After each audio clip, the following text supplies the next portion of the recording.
When winter came unexpected with no firewood, she flooded her cellar with water.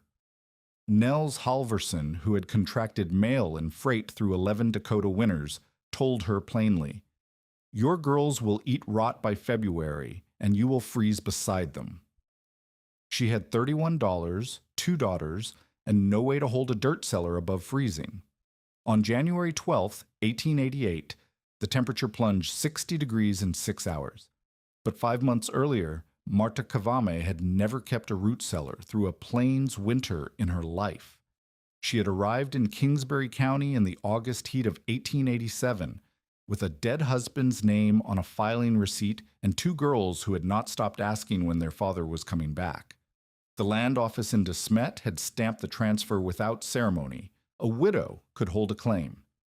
The law said so. What the law did not say was how. Old Kavama had died in April.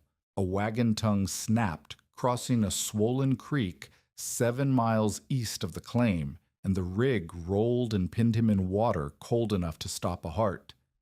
By the time a passing freighter found him, Ole's skin had gone the color of river clay. He was 29 years old. He left behind a half-framed soddy, a milk cow, a root cellar dug into the north slope, and a wife who had never spent a winter on open prairie without a man to cut wood. That was the math Marta Kavame carried into her first summer alone. 160 acres of grass and wind. $31.14 after she settled what Ole owed for seed. Two daughters, Inga, 9, sharp and watchful, already reading better than her mother. Karine, 6, thin-boned, given to coughs that lasted weeks. A planting season already half gone, and a calendar that would not stop moving toward October. She chose food over fuel. That was the decision that would nearly kill all three of them, and it was the only decision that made sense. Ole had planned to trade labor for a late autumn wood haul with a man named Gunder Flatten, who ran a dragging crew along the Big Sioux Breaks where cottonwood still grew thick enough to cut. But Ole was dead, and Marta could not swing an axe for 10 hours and still dig potatoes before frost. She could not leave two girls alone on an unfenced quarter section to ride 30 miles each way for timber. She could not hire the haul done because $31 would not cover the teamster's fee and still leave enough for lamp oil, salt, and the nails she needed to finish the south wall. So she planted. She weeded. She dug. She harvested 40 bushels of potatoes, plus turnips and beets, and carried every one of them down the ladder into the root cellar by hand. Her palms split and healed and split again. She banked the cellar walls with straw, laid slat shelving for the bins, and packed sod around the hatch frame until it sealed tight enough to hold the earth smell inside. By late November, the cellar held more food than any single family within 5 miles, and Marta Kavame had less than a quarter cord of wood stacked against the house, broken cottonwood scraps, stove ends, a few twisted bundles of hay she had braided for burning, enough to cook on for perhaps 3 weeks if she rationed. Not enough to heat the house through a hard night, let alone hold a cellar above freezing through a plains winter. She knew it. She did not need anyone to tell her, but they told her anyway. Nels Halverson came on the 2nd day of January, 1888. He did not knock. He walked the property the way a man walks a sick horse, slowly, already composing the verdict. Nels was 58, Norwegian-born, deep-chested, with hands that looked like they had been carved from the same wood he spent his life hauling. He had contracted mail and freight across Dakota Territory for 11 years, crossing open prairie in every month, including the ones that killed people. He had buried 2 full teams, 8 horses, in a single storm in the winter of '83, dug out his sled runners with bare hands, and walked 9 miles to a section house dragging a mail bag because the contract said the mail moved regardless. People in De Smet did not argue with Nels about winter. He had purchased his opinions with frostbite scars on both ears and 3 missing fingertips on his left hand. He studied Marta's woodpile for a long time without speaking. Then he opened the cellar hatch and went down the ladder with the stiffness of a man whose knees had frozen and thawed too many times. Marta followed him. The girls stayed above, watching through the hatch square like two pale birds perched on a window ledge. Nels walked the cellar wall to wall. He pressed his palm against the north face where the earth was coldest. He crouched beside the potato bins and lifted a tuber, turned it, set it back. He looked at the straw packing, the slat shelves, the barrels she had stacked empty in the corner because she had no use for them yet. He looked at the ceiling joists, the hatch frame, the gap where wind could slide through if the sod packing shifted. Then he climbed back up and stood in the January light and said what he had come to say. You have half a frame up top and no vestibule on the door. You have maybe a quarter cord of stove scrap, and that is generous. You need 6 cord minimum to hold a house and a cellar through February, and you do not have 6. You do not have 1. Marta said nothing. She had counted the wood herself. Nels was not finished. That cellar is sitting at 38, maybe 40 degrees right now because the ground is not frozen deep yet, and the air has been mild.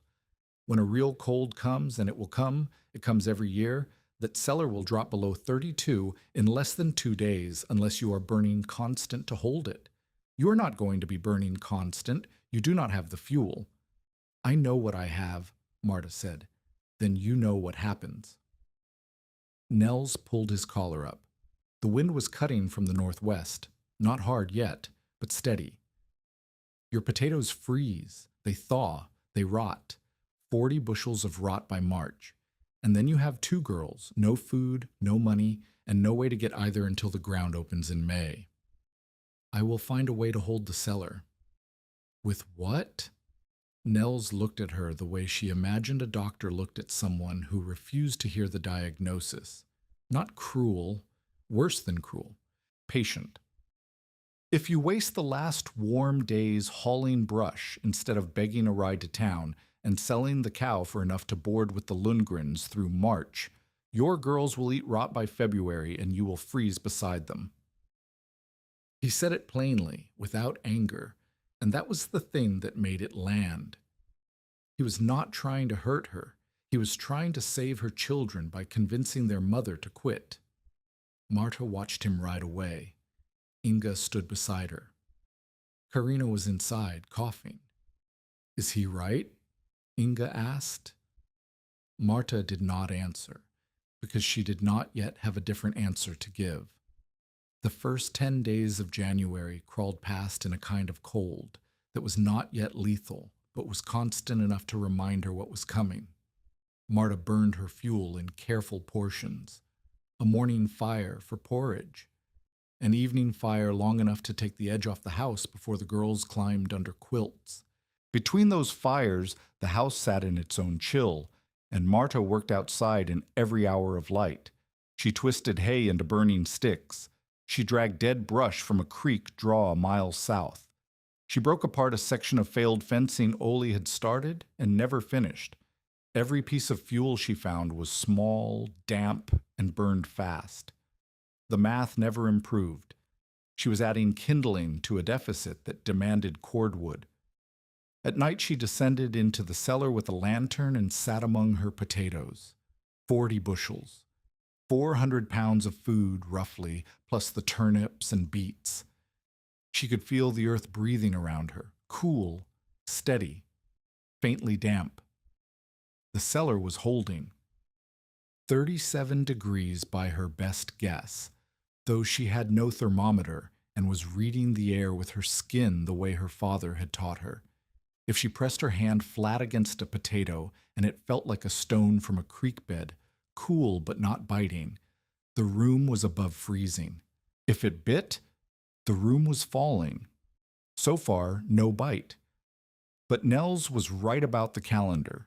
The deep cold had not arrived yet. When it did, the earth's patience would run out, and the cellar would follow the air down unless something held it. She needed something she did not have. She needed heat without fuel. The morning of January 12th broke warm. That was the word people would use later, though Warm on the Dakota prairie in January meant only that the air did not hurt. Marta stepped outside before dawn and felt the wind had shifted south. The roof was dripping. Snow that had crusted hard for days was softening at the edges, and the mud in the wagon ruts had opened up enough to show boot prints. It felt like reprieve. It felt like a lie. Marta walked to the stock trough to break ice for the cow and stopped. The trough was half frozen, as usual, but the ice was behaving strangely. At the rim, where the thin sheet met the wood, it was melting, pulling back from the staves in a widening ring of dark water. But at the center, where the ice was thickest, it held firm and white, and the water beneath it was not frozen at all. She could see it moving, sluggish, dark, alive under the cap. She stood there with the axe handle in her hand and felt something turn over in her mind. Her father. A winter morning in Minnesota when she was 8 or 9, Halvor Espeland, mill hand, seasonal ice cutter, a man who talked about cold the way other men talked about horses, with respect and specific knowledge. He had taken her to the wash yard behind the mill where a wooden tub sat crusted white with frost. He cracked the skim ice with the back of a knife and told her to hold one palm over the bucket and one over the packed snow beside it. "Which feels more alive?" he asked. She had not understood the question, but her hands understood. The air over the bucket was different. Not warm, nothing was warm, but present. The water was giving something up as it changed. The snow beside it was already finished, already dead cold, already done. The bucket was still in the act of becoming ice, and in that act it breathed. "Water fights before it surrenders," her father said. "It gives up heat on the way down. That is why the ice house stays above killing cold longer than the woodshed. The ice is still dying. The wood is already dead." Marta had filed that lesson the way children file things adults say that sound important but have no immediate use.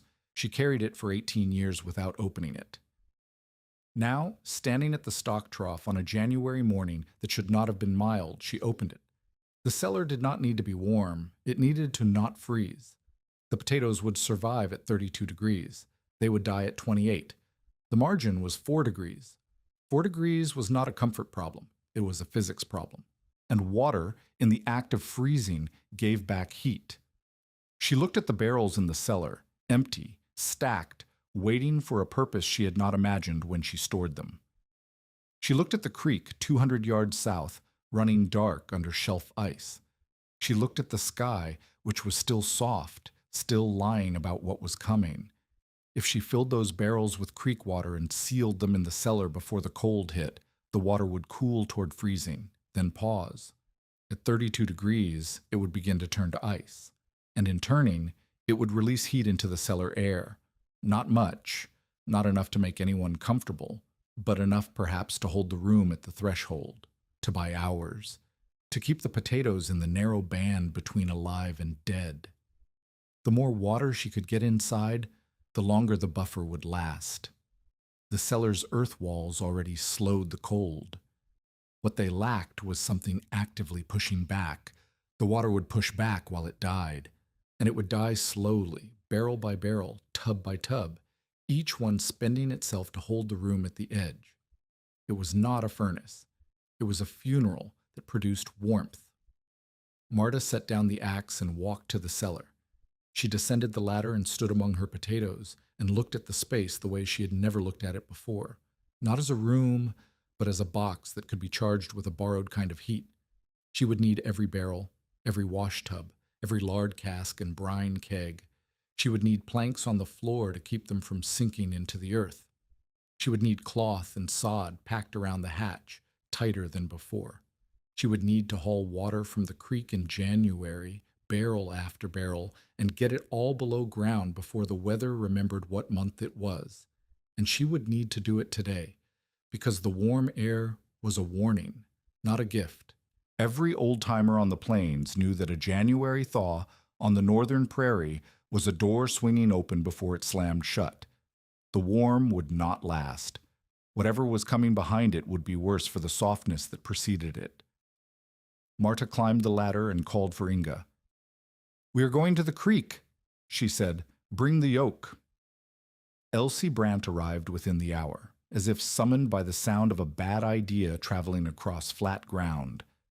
Elsie was 41, German-born, married to a man named Carl, who farmed a quarter section 2 miles east. She was practical in the way that surviving 6 Dakota winters makes a person practical, not mean, but stripped of patience for anything that did not directly produce food, fuel, or shelter. She had buried a son at 3 months and did not talk about it. She talked about weather, yields, and who owed whom what at the general store. She found Marta at the creek edge with Inga, filling a barrel from a hole chopped through shelf ice. Corrine was at the house, too small for the work, watching from the doorway with her coat pulled over her nightdress.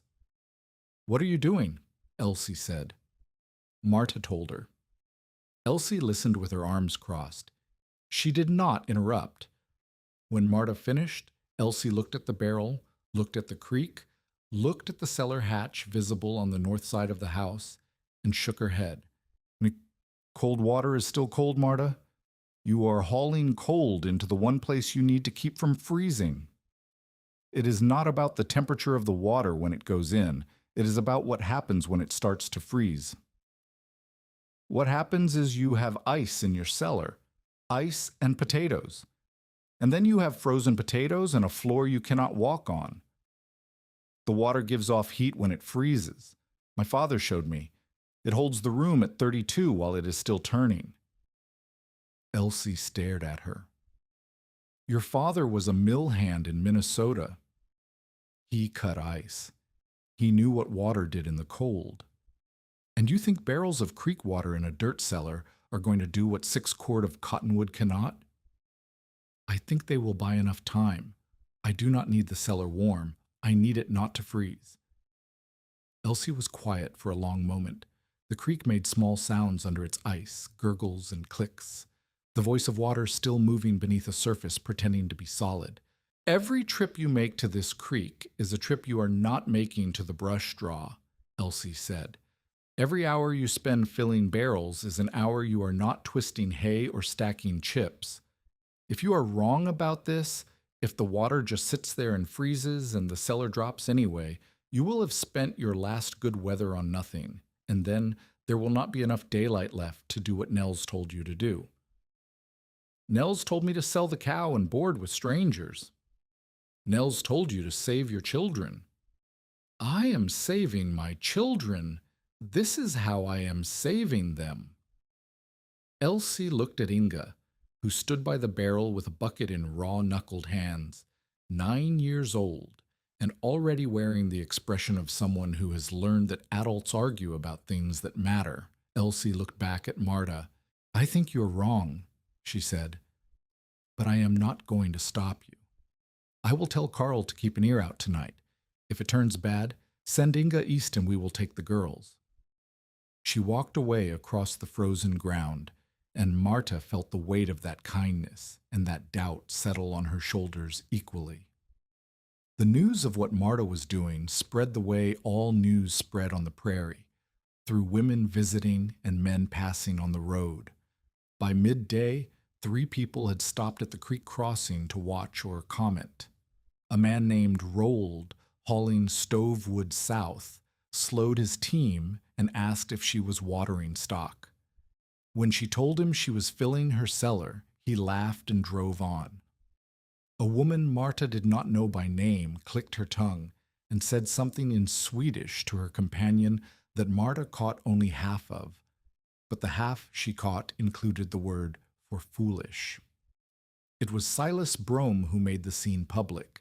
Silas arrived at the creek crossing in early afternoon, driving a light cutter with his store ledger tucked under the seat, making collections or notes or whatever work kept him riding from claim to claim in winter. He was 44, thin-faced, precise in his movements. He ran the general store in De Smet and held paper on half the homesteads within 10 miles. Not mortgages, those went through the bank, but smaller debts. seed accounts, tool credit, the kind of obligations that accumulated quietly and gave a man leverage when a family failed. Marta owed him $9 on Ole's seed account from the previous spring. It was not a large debt, but Silas had a talent for making small debts feel large. He asked about them at intervals, calculated to remind the debtor that he was watching. He had asked Marta twice since October. He stopped the cutter and watched Marta and Inga struggling a barrel onto the plank ramp they had built from the creek bank to level ground. Marta's skirt was wet to the knees. Her hands were red and clumsy with cold. Inga's face was set in concentration. Kavame, Silas said. He did not use her first name. He rarely used anyone's first name unless they owed him nothing. What are you hauling? Water. To your cellar. Yes. Silas tilted his head. He had the look of a man who had just been given information that confirmed something he already believed. You're carrying water underground in January. I am. The same cellar where you have your crops stored. The same. Silas was quiet for a moment, then smiled. It was not a warm smile. It was the smile of a man calculating. I suppose you have a theory about this. I have a method. A method. He looked at the barrel, at the creek, at Marta's soaked clothing. Nels Halverson tells me you have no wood. Elsie says you turned down sensible advice this morning, and now you are flooding your own cellar with ice water. He paused. If you ruin that crop, Marta, you will have nothing left to sell when the account comes due. You understand that? There it was. Not concern. Calculation. If her potatoes rotted, she would have no way to settle the $9 except by selling the cow, the tools, or pieces of the claim itself. Silas would be first in line, offering terms that favored his ledger. I understand my account, Marta said. Do you understand what happens to land that no one can work, to equipment that rusts through a season with nobody to maintain it? He was not threatening. He was describing a future he considered likely, and in describing it, he was staking his claim to the debris. Inga had stopped working.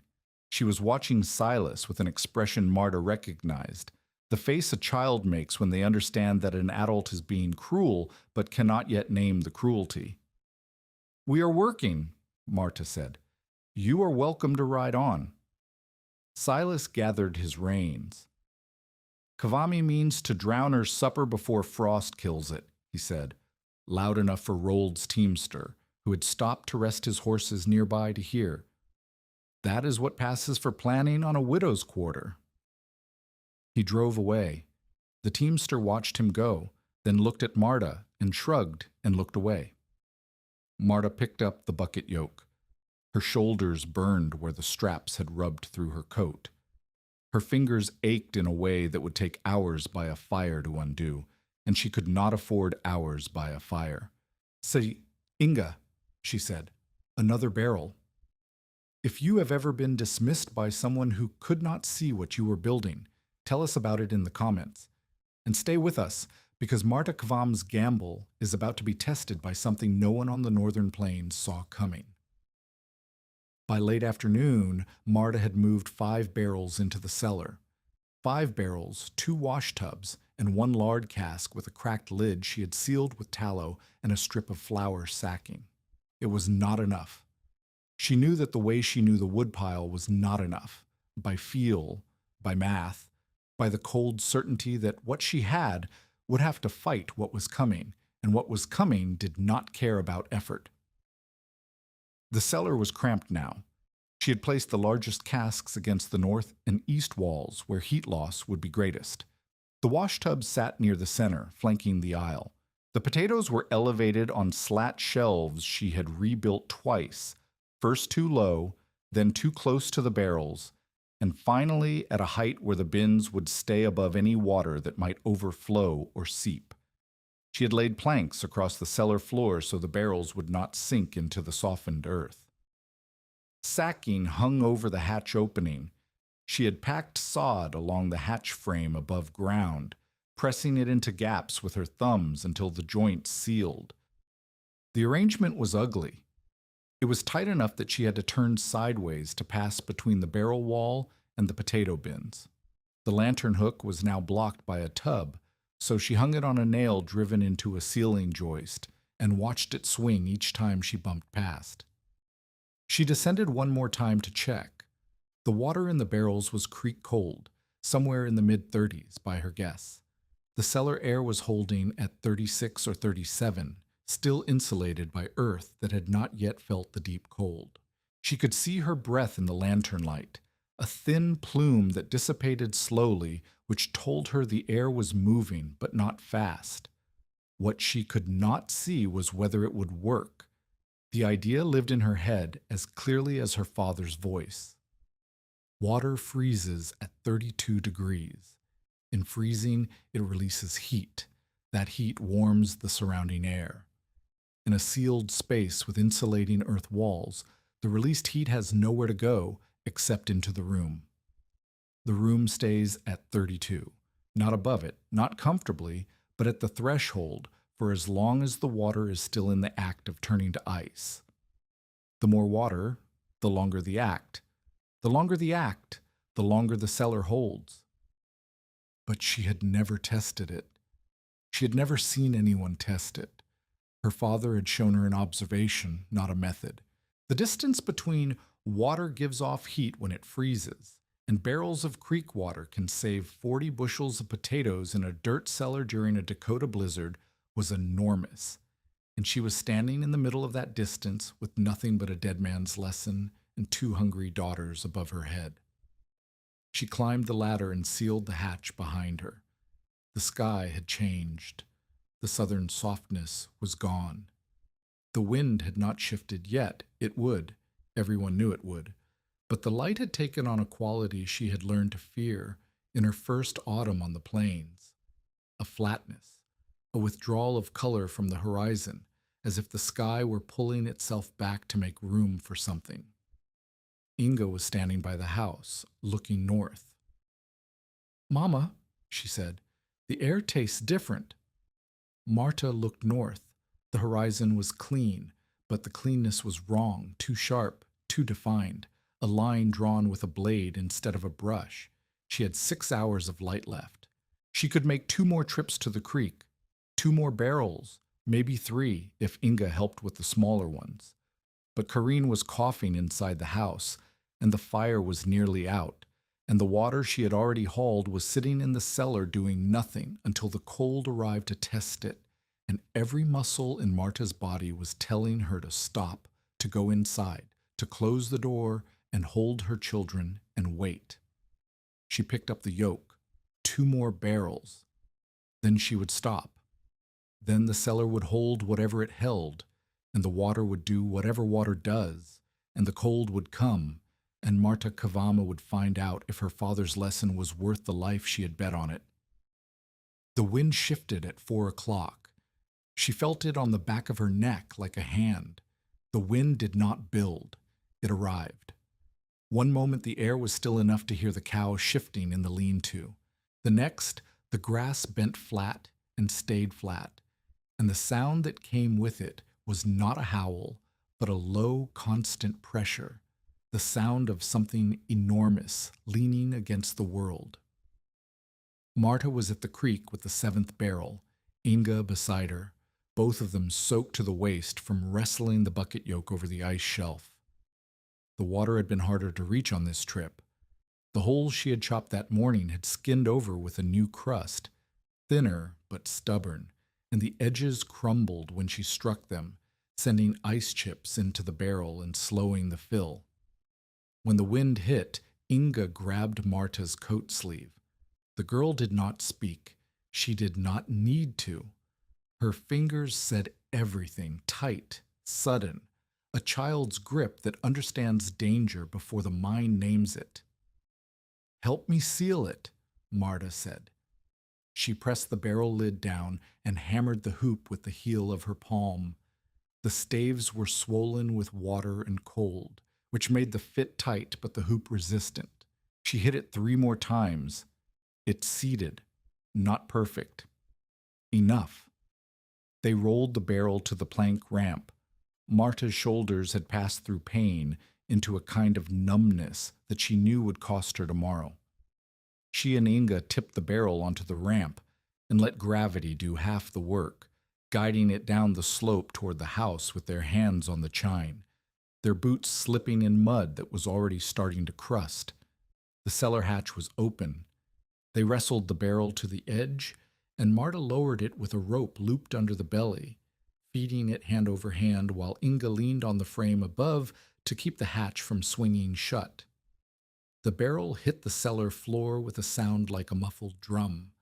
Water sloshed over the lid and ran down the staves. One more.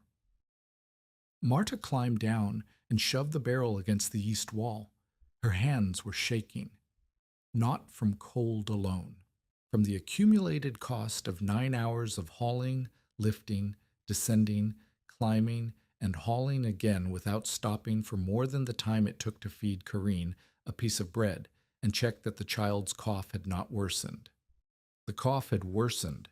7 barrels, 2 wash tubs, 1 lard cask. Marta stood in the cellar and counted her assets the way a gambler counts chips before the last hand. The north wall was lined. The east wall had 3 casks. The center aisle held the tubs. The potatoes were elevated, dry, firm to the touch. The air was 35 degrees, she was guessing, but she had been guessing all week, and her guesses tracked with what her skin told her. It was not enough water. She knew that the way she knew the woodpile was not enough, but the wind was here, and the light was dying, and Karina was coughing upstairs, and there was nothing left to haul that her body could carry before dark. She sealed the hatch. She packed sod into every crack. She laid an old horse blanket over the top and weighted it with stones. Then she went inside, fed the stove the last dry cottonwood she had been saving, and sat between her daughters while the house ticked and groaned in the new wind. The temperature outside had already fallen 10 degrees since noon. She could feel it in the walls. The knock came after dark. Marta opened the door expecting Elsie, or perhaps Nels with another verdict. Instead, a man she had seen only twice stood on her step, with his collar up and his hat pulled low, and a canvas sack over one shoulder. Johann Tveit was 63 years old, built narrow and hard, like a fence post that had dried in the sun for a decade and come out stronger for it.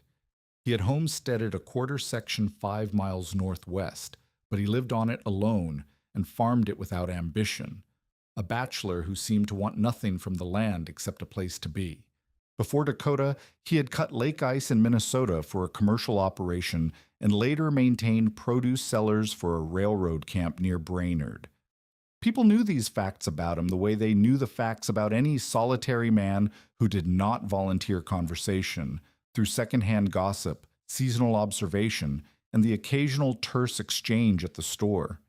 He had never spoken to Marta directly. She knew his name. She knew his face, seamed and still, with eyes the color of creek stones. She knew he walked to De Smet every 3 weeks for supplies, and spoke to no one along the way unless someone spoke first. "I saw your barrels," he said. Marta waited. "At the creek, this afternoon. You were placing them by wall exposure." "I was." "Most people would have set them where the ladder lands, easiest place. You put the biggest ones against the north wall." "That is where the cold comes in fastest." Johann studied her face. The lantern behind her threw her shadow long across the frozen ground. Inga appeared in the doorway, cautious, watching. "I kept cellars in Brainerd," Johann said, "for a rail crew. Potatoes, turnips, cabbage, beets, 3 winters, 40 men's worth of stores." "I know." "You do not know what I am about to tell you." He shifted the canvas sack on his shoulder. "You have the right idea. Water mass in a sealed cellar will slow a freeze. I have seen it work, and I have seen it fail. The difference is not how much water, it is where you place it, how you isolate the produce, and whether you understand that a cellar is a living system that you have to manage, not just fill and abandon.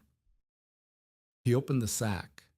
Inside was a cooper's wedge, a hand-forged iron tool for tightening barrel hoops, and a glass tube wall thermometer with a mercury column and a tin backing stamped with a Fahrenheit scale.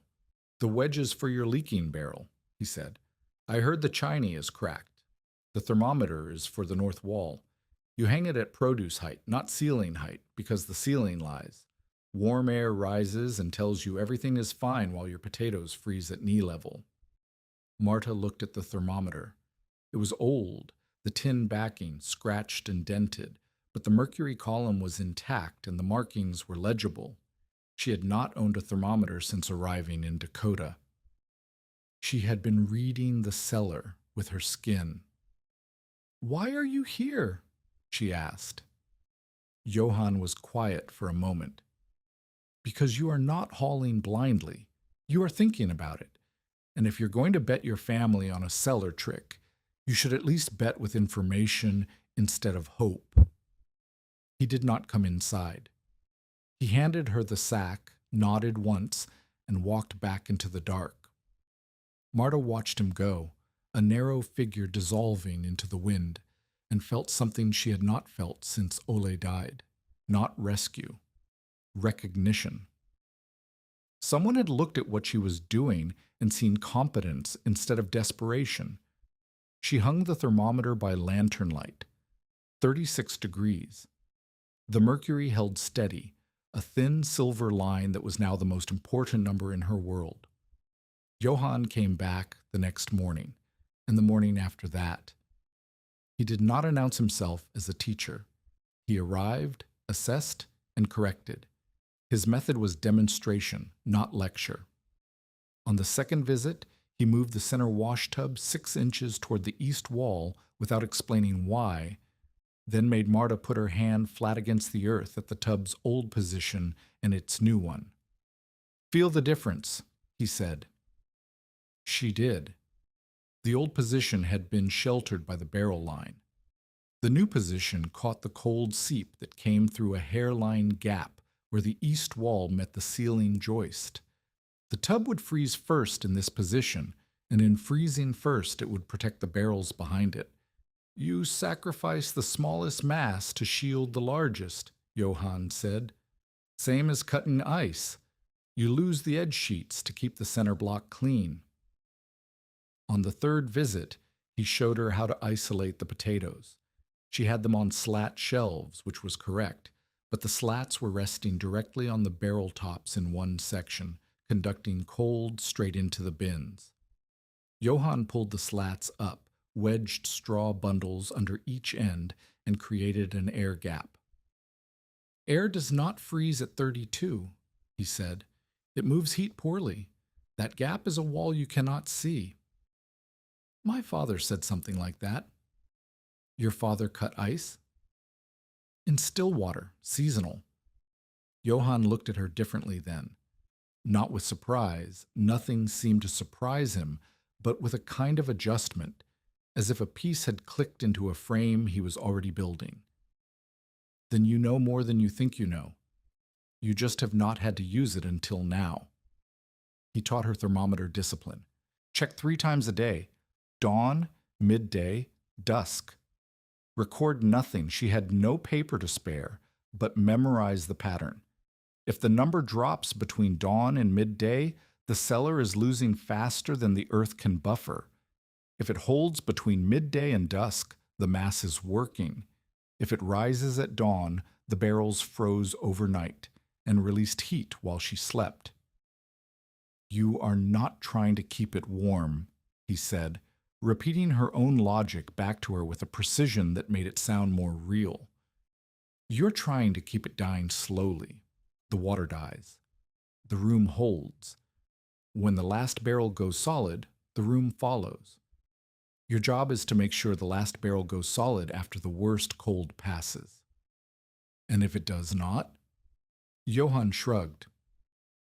Then you learned something, but your potatoes will be dead. He was not gentle. He was not unkind.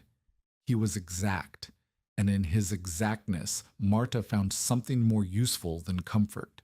She found someone who took the problem seriously enough to treat it as a problem and not as a widow's delusion.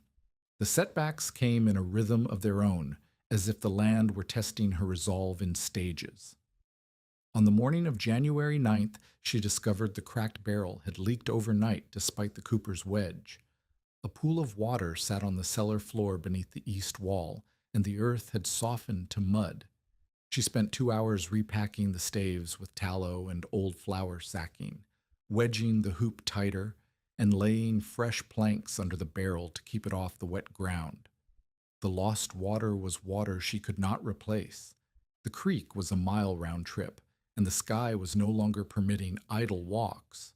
On the 10th, Inga developed a cough that echoed Karine's. Marta listened to both girls hacking in the night and felt the arithmetic shift. If one child was sick, she could work and tend. If both were sick, every hour at the creek was an hour neither girl had a mother in the room. She chose to haul 2 barrels instead of 3 that day, and the reduced count sat in her chest like a stone. On the 11th, she went to Silas Brome's store for lamp oil and found him waiting with the ledger open. $9 on the seed account, Silas said. And now you want oil. I can pay for the oil, 40 cents. 40 cents against $9 is not progress, Kavame. It is decoration. He wrote the oil purchase in the ledger with the careful hand of a man who enjoyed recording other people's obligations. I hear your cellar is an aquarium now, barrels of creek water wall to wall.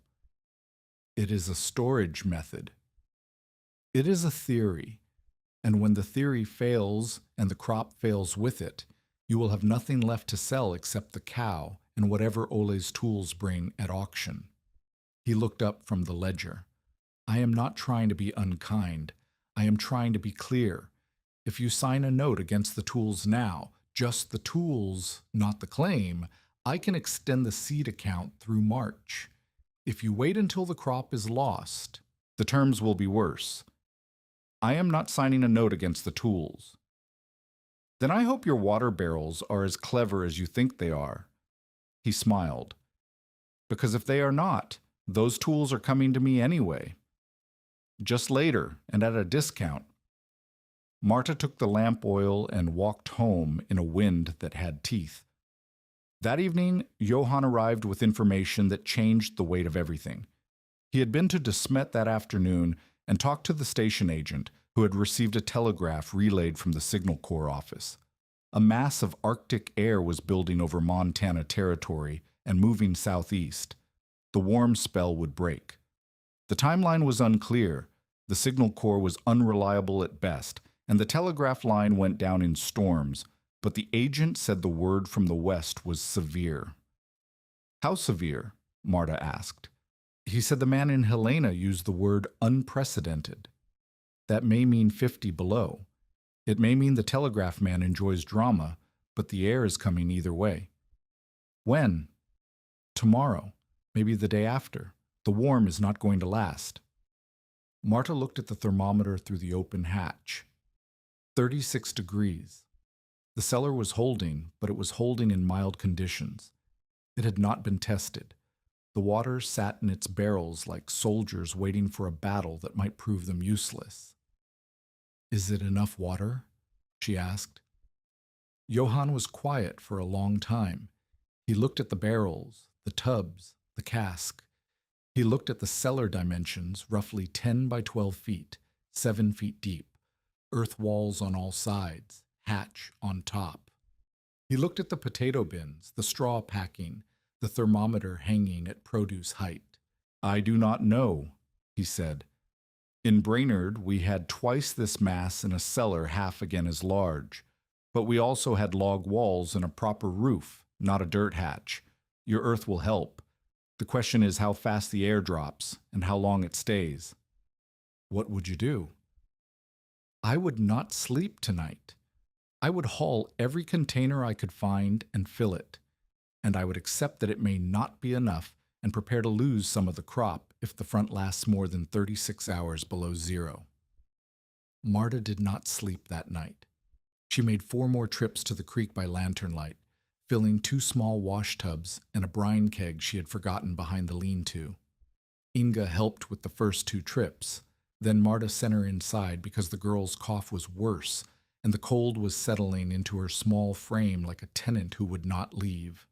By dawn on January 12th, the cellar held 7 barrels, 4 wash tubs, 2 casks, and a brine keg.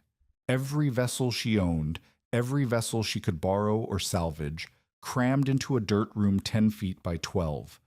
The water was creek cold, somewhere in the middle 30s. The thermometer read 36. Johann came at first light. He checked the thermometer, tapped the barrel faces with his knuckles, listened to the sound of water still liquid inside each one, and pressed his palm against the north wall. "The earth is cooling," he said. "The ground has started to follow the air. You have 12 hours, maybe 18, before that wall is below freezing and the room starts to fall. Will the barrels hold it?" "They will hold it at 32 for a time. How long depends on the front. If the outside air drops to 10 below and stays, you might get 36 hours on the plateau. If it drops to 30 below?" He stopped. "If it drops to 30 below? Then the barrels will not hold it long enough. The rate of loss will exceed the rate of release. The room will fall past 32, and once it falls, the remaining water freezes too fast to give back heat in a useful way." "How fast?" "In Brainerd, I lost a cellar at 34 below in 22 hours, and that cellar had more mass than yours." Marta looked at the thermometer. 36. A number that meant survival right now and nothing tomorrow. "I need you to check 3 things every time you go down," Johann said. "First, barrel skins. When ice forms on the outside of the staves, the water inside is starting to turn. That is good. That means heat is being released. Second, wall seep. When the dark spots on the earth walls start to lighten, the moisture in the wall is freezing. That means the earth buffer is failing and the room is relying on the barrels alone. Third, hatch seal. Every time you open it, you bleed heat. Time your inspections. Get in, read the thermometer, check the barrels, check the walls, get out. 60 seconds maximum." 60 seconds. The difference between this working and not working may be the heat you lose through an open hatch. He pulled his collar up. The wind outside was different now, not the soft southern air of yesterday, but a flat, dry pressure from the northwest that carried no moisture and no mercy. The sky was high and pale, the kind of sky that precedes violence on the northern plains. "I am going home," Johann said. "I have my own stock to settle and my own shutters to close. I will not be able to come back until it passes." Marta nodded. She had known this moment was coming. The mentor had done what the mentor could do. The rest was hers. "Read the thermometer," Johann said. "Trust the math. Do not open the hatch more than you must. And if it holds at 32 and will not drop, if it sits there for hours while the world falls apart above it, then the water is doing what you asked it to do. Do not be afraid of 32. Be afraid of 30. He left. The wind took his footprints within the hour. The warm morning of January 12th, 1888, was a trap that 200 miles of prairie walked into without knowing it. At noon, the air in Kingsbury County was mild enough that children played outside without coats, and men worked in shirt sleeves. The snow on Marta's roof dripped steadily. A puddle formed by the lean-to door, and the cow stood in it, blinking. By 1 o'clock, the wind shifted, not gradually, a switch, as if someone had opened a different door in a different wall.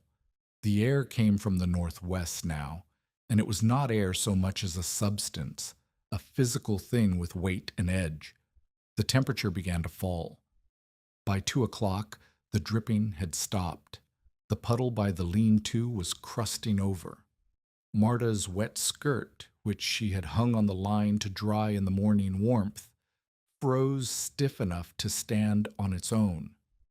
By 3 o'clock, the sky to the northwest had gone dark, not cloud dark, not storm dark, but a bruised, rolling darkness that seemed to swallow the horizon and move toward them at the speed of a galloping horse. The darkness was snow and wind compressed into a wall, and when it arrived, it did not announce itself. It erased the world. The blizzard hit like a fist. One moment Marta could see the creek draw. The next, she could not see the lean-to 10 yards from the door.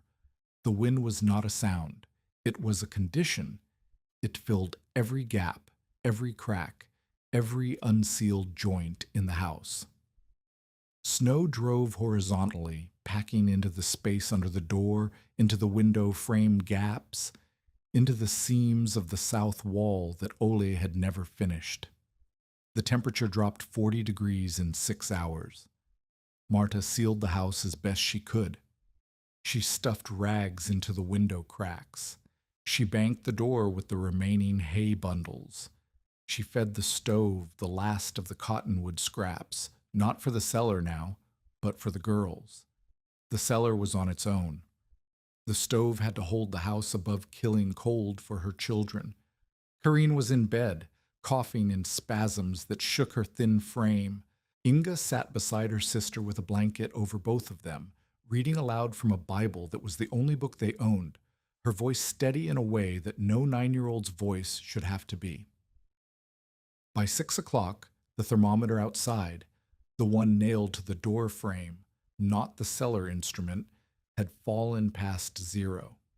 The wind chill was beyond anything the number could convey. The house groaned and shifted.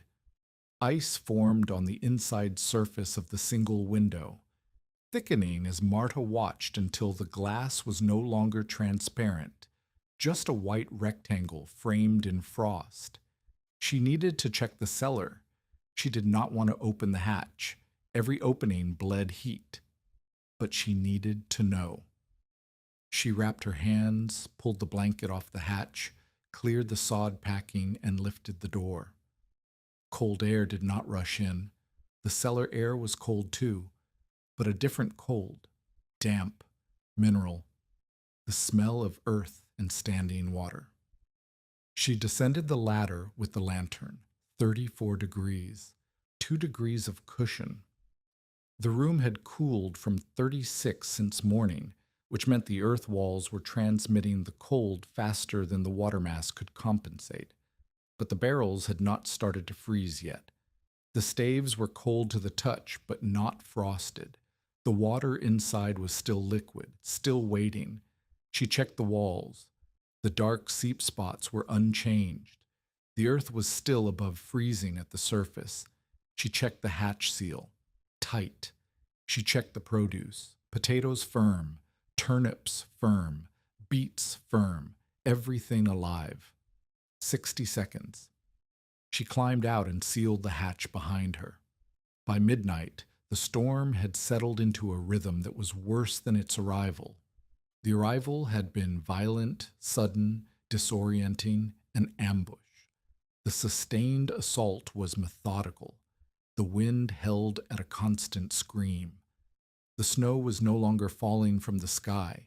It was traveling parallel to the ground, a river of white moving at 50 miles an hour. The house was a rock in that river, and the snow piled against it in drifts that climbed the walls. Marta fed the stove with twisted hay. It burned hot for 60 seconds and then was gone. She fed it again. The hay was almost spent. She had 2 armloads of stove scraps left, broken wood, splintered fence rails, a piece of packing crate. She rationed them the way a surgeon rations gauze, 1 piece per hour, burned slow. At 1 in the morning, she checked the cellar again. 32 degrees. The plateau. The number Johann had told her to watch for. The water was beginning to turn. She could see it. The nearest barrel, the big one against the north wall, had developed a skin of ice on its outer staves. Not thick, a glaze like frost on a window, but wet. The wood was sweating cold. Inside, when she pressed her ear to the stave, she could hear nothing. The water was still. It was surrendering. She touched the second barrel. Same glaze. Third barrel. Same. The washtubs were different. Smaller mass, wider opening, more surface exposed to air. The nearest tub had a film of ice on top, a thin, translucent sheet that flexed when she pressed it with her fingertip. The water beneath was still liquid, but it was starting. The process had begun, and the thermometer held at 32. Not 31. Not 30. 32. The water was doing exactly what her father said it would do. It was dying, and in dying, it was feeding the room just enough heat to hold the line. She checked the potatoes. She pulled one from the center of the bin, held it in both hands, and squeezed. Firm, cool, alive. No crystal crunch, no glassy skin, no softening that would mean cell walls broken by ice. The potato was cold and wet and exactly what it was supposed to be. Marta put it back. She had been in the cellar for 45 seconds. She climbed out, sealed the hatch, and sat on the floor beside it with her back against the wall. The house was 12 degrees above her. The cellar was 32 degrees below her. She sat at the boundary between two kinds of cold, and one of them was saving her food while the other tried to kill her children. The second complication arrived at 3 in the morning. Karina's cough had deepened into something wet and raw. The child was burning with fever. Marta could feel it through the quilt, a heat that had nothing to do with the stove and everything to do with a body fighting a war on two fronts. Karina's breathing was fast and shallow, and between the coughs she whimpered in a way that was worse than crying, because crying required strength and whimpering was what came after strength was gone. Marta had no medicine. She had no doctor within 7 miles, and 7 miles in this storm was 7 miles that no one could travel. She had water. She boiled a small amount on the stove and held the cup to Kareen's lips, and she had a cloth she could soak and press to the child's forehead. But every piece of fuel she burned for the water was fuel she did not have for the morning, and every minute she spent with Kareen was a minute she was not checking the cellar. The two needs pulled at her like hands on opposite arms, and neither would let go. Inga sat up in bed. "I will watch her," Inga said. "You check the cellar." "You're 9 years old." "I know how to hold a cup. I know how to put the cloth on her head. You need to go down." Marta looked at her eldest daughter, this child who had grown 10 years in 9 months, who carried buckets and read thermometers and did not cry when adults argued about whether her mother was a fool, and saw something she recognized. Not courage, competence, the specific, focused competence of a person who understands what needs doing and does it. If her breathing changes, if it gets faster, or if she stops coughing and goes quiet, you call me immediately. I will. Marta descended into the cellar at 3:15, 32 degrees, still holding. But the barrels were changing. The north wall barrel had ice thick enough on the staves to scrape with a fingernail. The center tubs had frozen over, solid caps of ice an inch thick. The water beneath was still liquid, but the ratio was shifting. More ice, less water. More of the mass was already spent, and the walls had changed. The dark seep spots on the east wall had lightened. Marta pressed her palm against the earth and felt the difference immediately, not damp and cool, but dry and sharp. The moisture in the wall was freezing. The earth buffer was failing. Johann's second sign. The room was now relying on the barrels alone. She checked the potatoes. Firm, cold, alive, still. She checked the turnips, the ones nearest the east wall, the ones closest to the failing buffer, were softer than she wanted, not frozen, not ruined, but closer to the edge than the center bins. She moved them. 3 armloads of turnips relocated from the east bins to the center bins in 40 seconds, wedged between potato bushels where the barrel heat was strongest. She climbed out, sealed the hatch, pressed her back against the wall, and listened to the wind trying to peel the roof away. At dawn, if it could be called dawn, because the light that arrived was not daylight, but a pale gray suffocation, snow so thick and constant that the sky was indistinguishable from the ground. Marta descended again. 32 degrees. Holding. But the margin was paper thin. The north wall barrel was frozen solid. She could tell without opening it, the staves had gone white, the hoops were rimed, and when she knocked the wood with her knuckle, the sound was dense and dead. No liquid. No movement. That barrel had spent itself entirely. Its heat was gone, absorbed into the cellar air, used up in the act of dying. The second barrel was still turning, half frozen by her guess. The ice inside had thickened until the barrel sat heavier and more still. No slosh when she nudged it. But the staves were still glazed, not frosted solid. There was water left, time left. The tubs were mixed. One was solid, a block of ice in a wooden frame. The other 2 had ice caps and liquid cores. The lard cask was still mostly water, its smaller mass somehow slower to turn. The brine keg was frozen clean through. Marta counted the remaining liquid in her head. 2 barrels, 2 tubs, and 1 cask still had water. 5 vessels still dying. 5 vessels still feeding the room.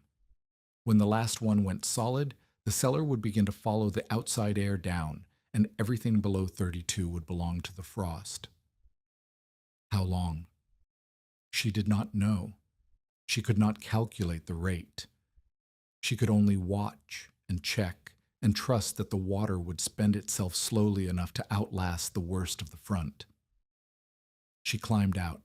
The thermometer on the door frame read 17 degrees below zero, and the wind had not slowed.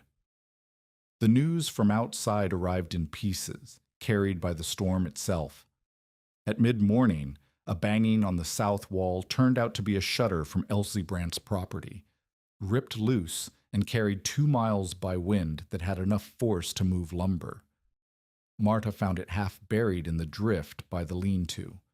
The shutter was pine, dry, and burnable. She dragged it inside and broke it into stove lengths with the back of the axe. 4 pieces, 4 hours of heat for the girls. At noon, a sound that was not wind reached her through the north wall, a lowing, deep and sustained, the sound of cattle in distress somewhere upwind. She could not see them. She could not help them. She stood at the sealed window and listened to the sound diminish over the course of an hour until it stopped, and she did not know if the silence meant the cattle had found shelter or had stopped being alive. At 2 in the afternoon, she descended into the cellar for the 4th time. 32 degrees. Still, the mercury had not moved in 14 hours. It sat at the freezing line like a finger pressed against a pulse point, feeling for life, finding it, holding on. But the second barrel was nearly done. The staves were white. The knock was dull. 1 more barrel still turning, 2 tubs, 1 cask. The liquid mass was halving with each check, and each check felt like watching a lamp burn through its oil. She touched the potatoes. Her hands were shaking, not from cold. The cellar was warmer than the house, but from fatigue and the particular terror of a measurement that might come back different the next time she took it. The potatoes were firm. The skin was damp. No ice. Still alive. Still. If you are holding your breath right now, stay with us and hit subscribe, because the next 12 hours in this cellar will decide everything Marta Kavame has left. The worst of the storm hit between 4 in the afternoon and midnight on January 12th. Later, people who survived it across the northern plains would describe the same phenomenon: a wind that did not gust but sustained, a cold that did not fluctuate but pressed, and a darkness at midday that was not cloud cover but airborne snow so dense it functioned as a solid wall between the eye and anything more than 3 feet away. Children who had been sent to school that warm morning died within sight of their schoolhouse doors because they could not find the doors. Livestock froze standing up. Stock tanks shattered when the ice inside expanded faster than the iron could yield. Marta did not know any of this yet. She knew only her house, her cellar, her children. At 6 in the evening, the house thermometer read 22 degrees below zero. The stove was burning the last of the shutter pieces. Kareen's fever had not broken, but it had steadied, a constant burn instead of the spiking climbs of the early morning.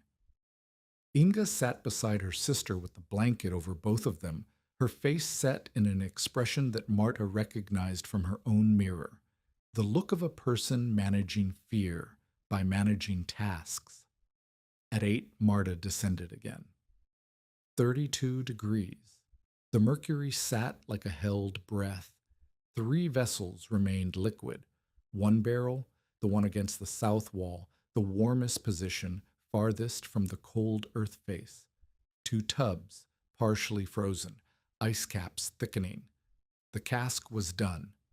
It had frozen through sometime in the last 4 hours, and now sat white and silent, its heat spent into the room like the last exhalation of a man who dies warming someone else's hands. The south wall barrel was the last major mass. When it froze through, the cellar would have nothing left to give.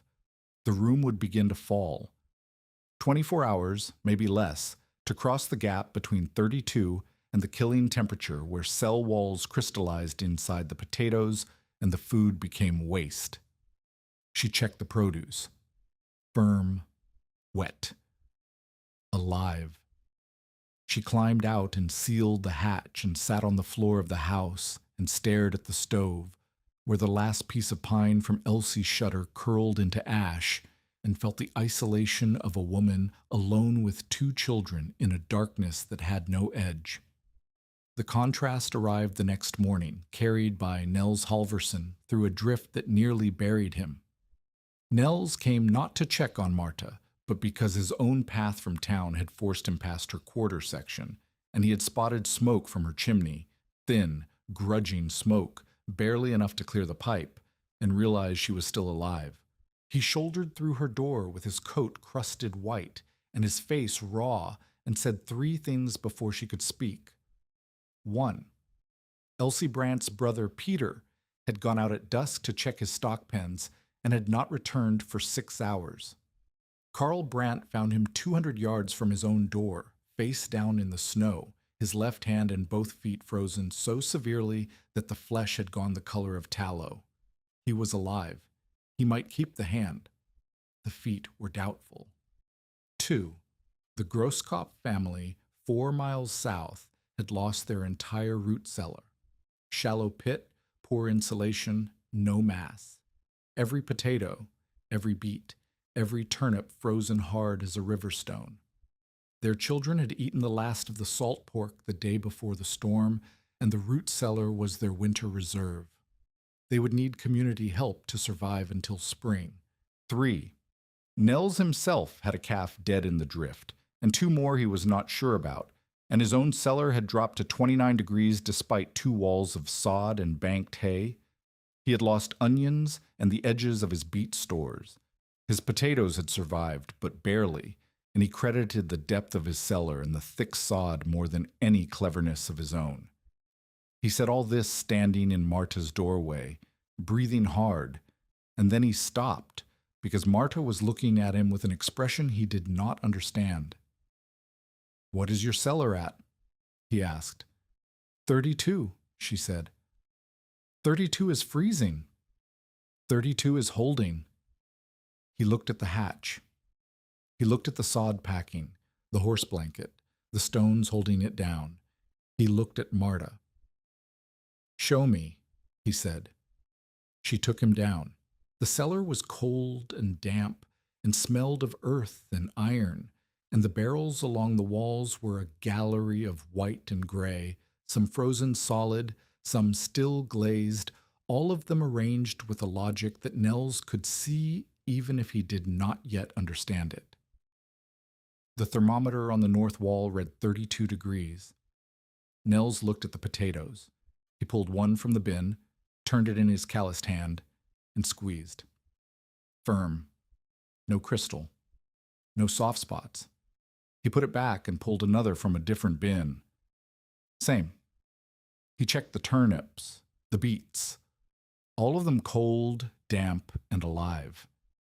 He looked at the barrels. He knocked the north wall barrel, solid, dead, a block of ice in a wooden shell. He knocked the south wall barrel, still a liquid murmur inside, faint but present. He looked at the ice skins on the tubs, the frozen cask, the pattern of white and gray that traced the history of a room fighting a battle one barrel at a time. The water, he said. Not a question. The water gives off heat when it freezes, Marta said. It holds the room at 32 while it is turning. The barrels that are solid have already spent their heat. The ones that are still liquid are still giving. Nels stood in the cellar for a long time. He was not a man who admitted things easily. He had crossed Dakota territory through cold that killed horses and men, and he had survived by knowing what he knew and not pretending the world worked differently than it did. I told you your girls would eat rot by February, he said finally. You did. I was wrong before dawn. He climbed the ladder without another word. At the top, he turned and looked down at Marta standing among her barrels and her potatoes, and she saw something cross his face that might have been admiration or might have been the discomfort of a man realizing that certainty was less reliable than he had believed. He left. The storm was still blowing, but it had eased from violence to exhaustion, a wind that moved snow, but no longer moved it with killing intent. The temperature outside was still below zero, but the plunge had passed its floor. The worst was over. In the cellar, the south wall barrel froze through at some point during the night of the 13th.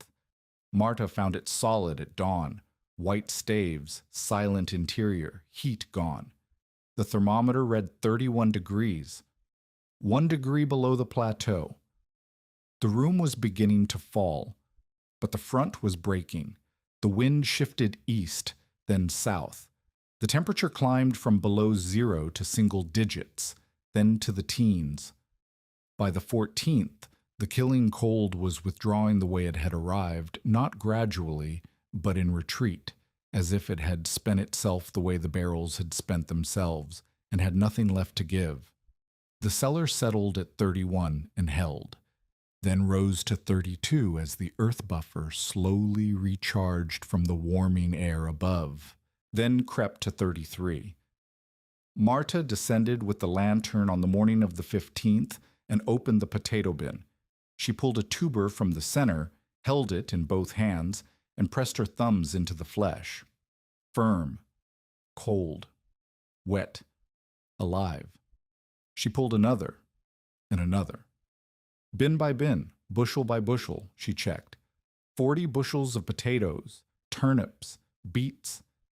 Every one of them cold and damp, and exactly what they had been before the storm, because a dirt room packed with creek water had held itself at the edge of freezing while the world outside fell past the edge and kept falling. The barrels stood silent along the walls, 7 of them frozen solid. 4 tubs, solid. 2 casks, solid. All of them spent. All of them white and still and dead. They had given everything they had. They had given it to the room, and the room had given it to 40 bushels of potatoes that would feed 2 girls and their mother through the rest of a winter that had tried to end them.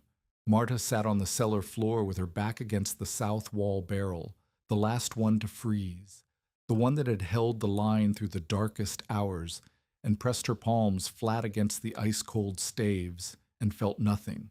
No heat, no warmth, no life. It was already gone. It had gone into the air, into the earth, into the bins where her children's food sat breathing in the dark.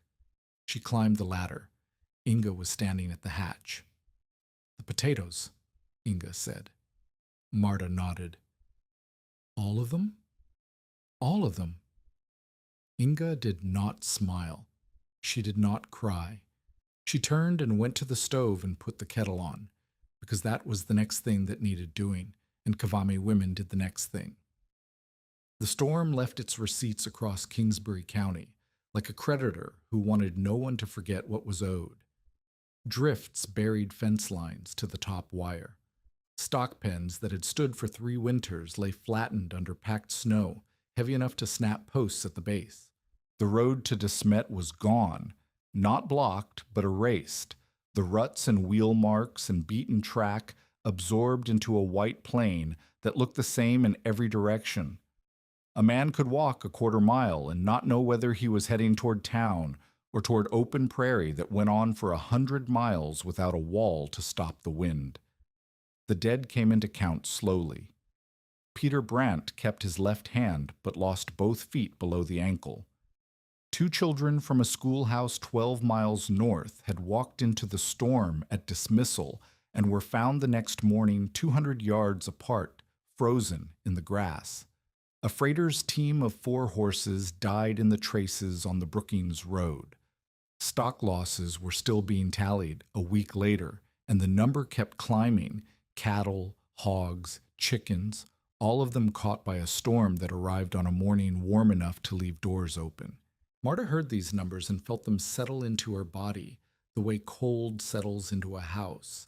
Not all at once, but by degrees. A deepening awareness of what had nearly happened and what had actually happened to others, while her cellar held its line. She did not feel triumph.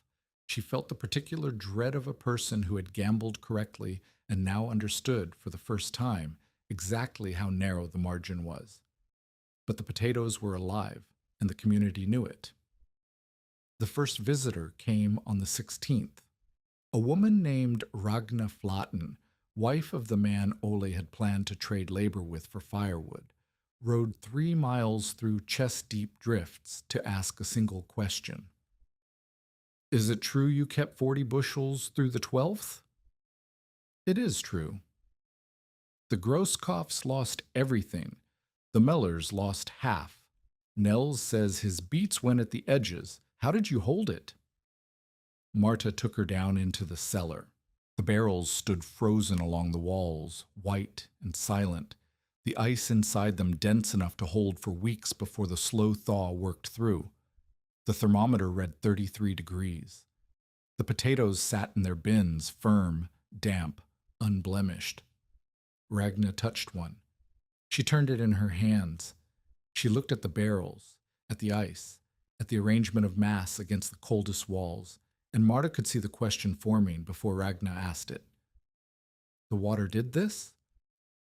"The water did this." "How?" Marta explained. Not in the language of physics, she did not have that language, but in the language of observation. Water fights before it surrenders. It gives off heat on the way down. The barrels cool to 32, and then they pause. And in the pause, they feed the room, and the room holds at the threshold while the water is still turning. The more water, the longer the turning.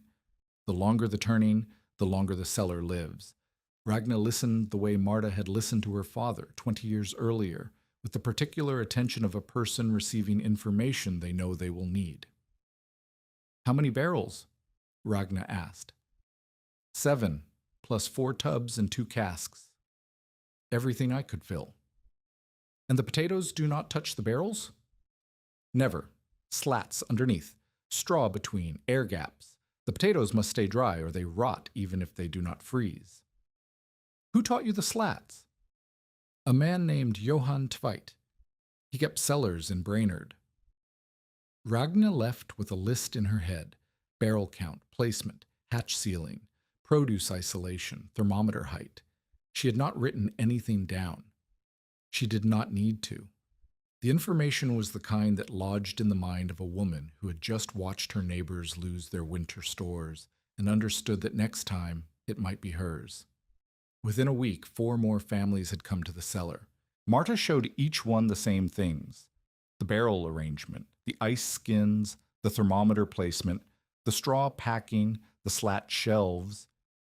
She showed them with the patience of a person who understood that what she was teaching was not a trick, but a principle, and that the principle was only as good as the specific details that made it work. She did not charge for the information. She did not barter with it. She gave it the way her father had given it to her, through demonstration, through physical contact with the materials, through the insistence that knowledge meant nothing if it lived only in the head and never in the hands. Nels Halverson came back on the 21st of January. He came alone in the afternoon when the light was still strong enough to see by. He did not bring a verdict this time. He brought a question. "Show me again," he said. Marta took him down. The cellar was warmer now, 35 degrees, climbing slowly as the outside air recovered and the earth walls recharged. The barrels were beginning to thaw from the outside in, water pooling at the stave bases, ice cores shrinking. The process that had saved the potatoes was reversing itself, and in reversing, it was absorbing heat from the room, the same principle working backward. But the danger had passed. The produce was safe. The barrels could thaw at their own pace.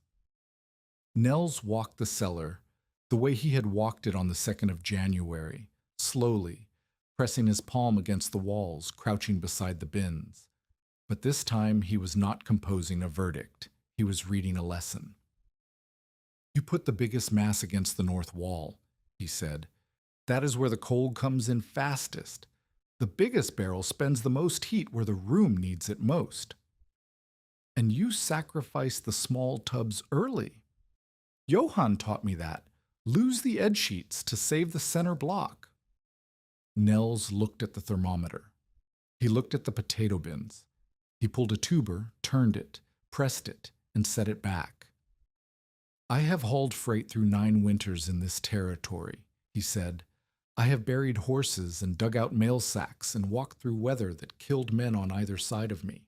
I know what cold does. I know what fuel does.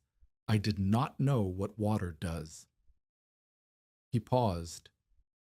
The cellar was quiet. Water dripped from a thawing barrel stave and hit the plank floor with a sound like a slow clock. "I told you your girls would eat rot by February, and you would freeze beside them." He said it without flinching, repeating his own words from that first visit, with the precision of a man who does not forget what he has said. "I was wrong, and I was not wrong because I was careless. I was wrong because I did not know what you knew." He looked at Marta. "That is a harder thing to carry than being wrong through ignorance." Marta did not say anything generous. She did not need to. The cellar said it for her.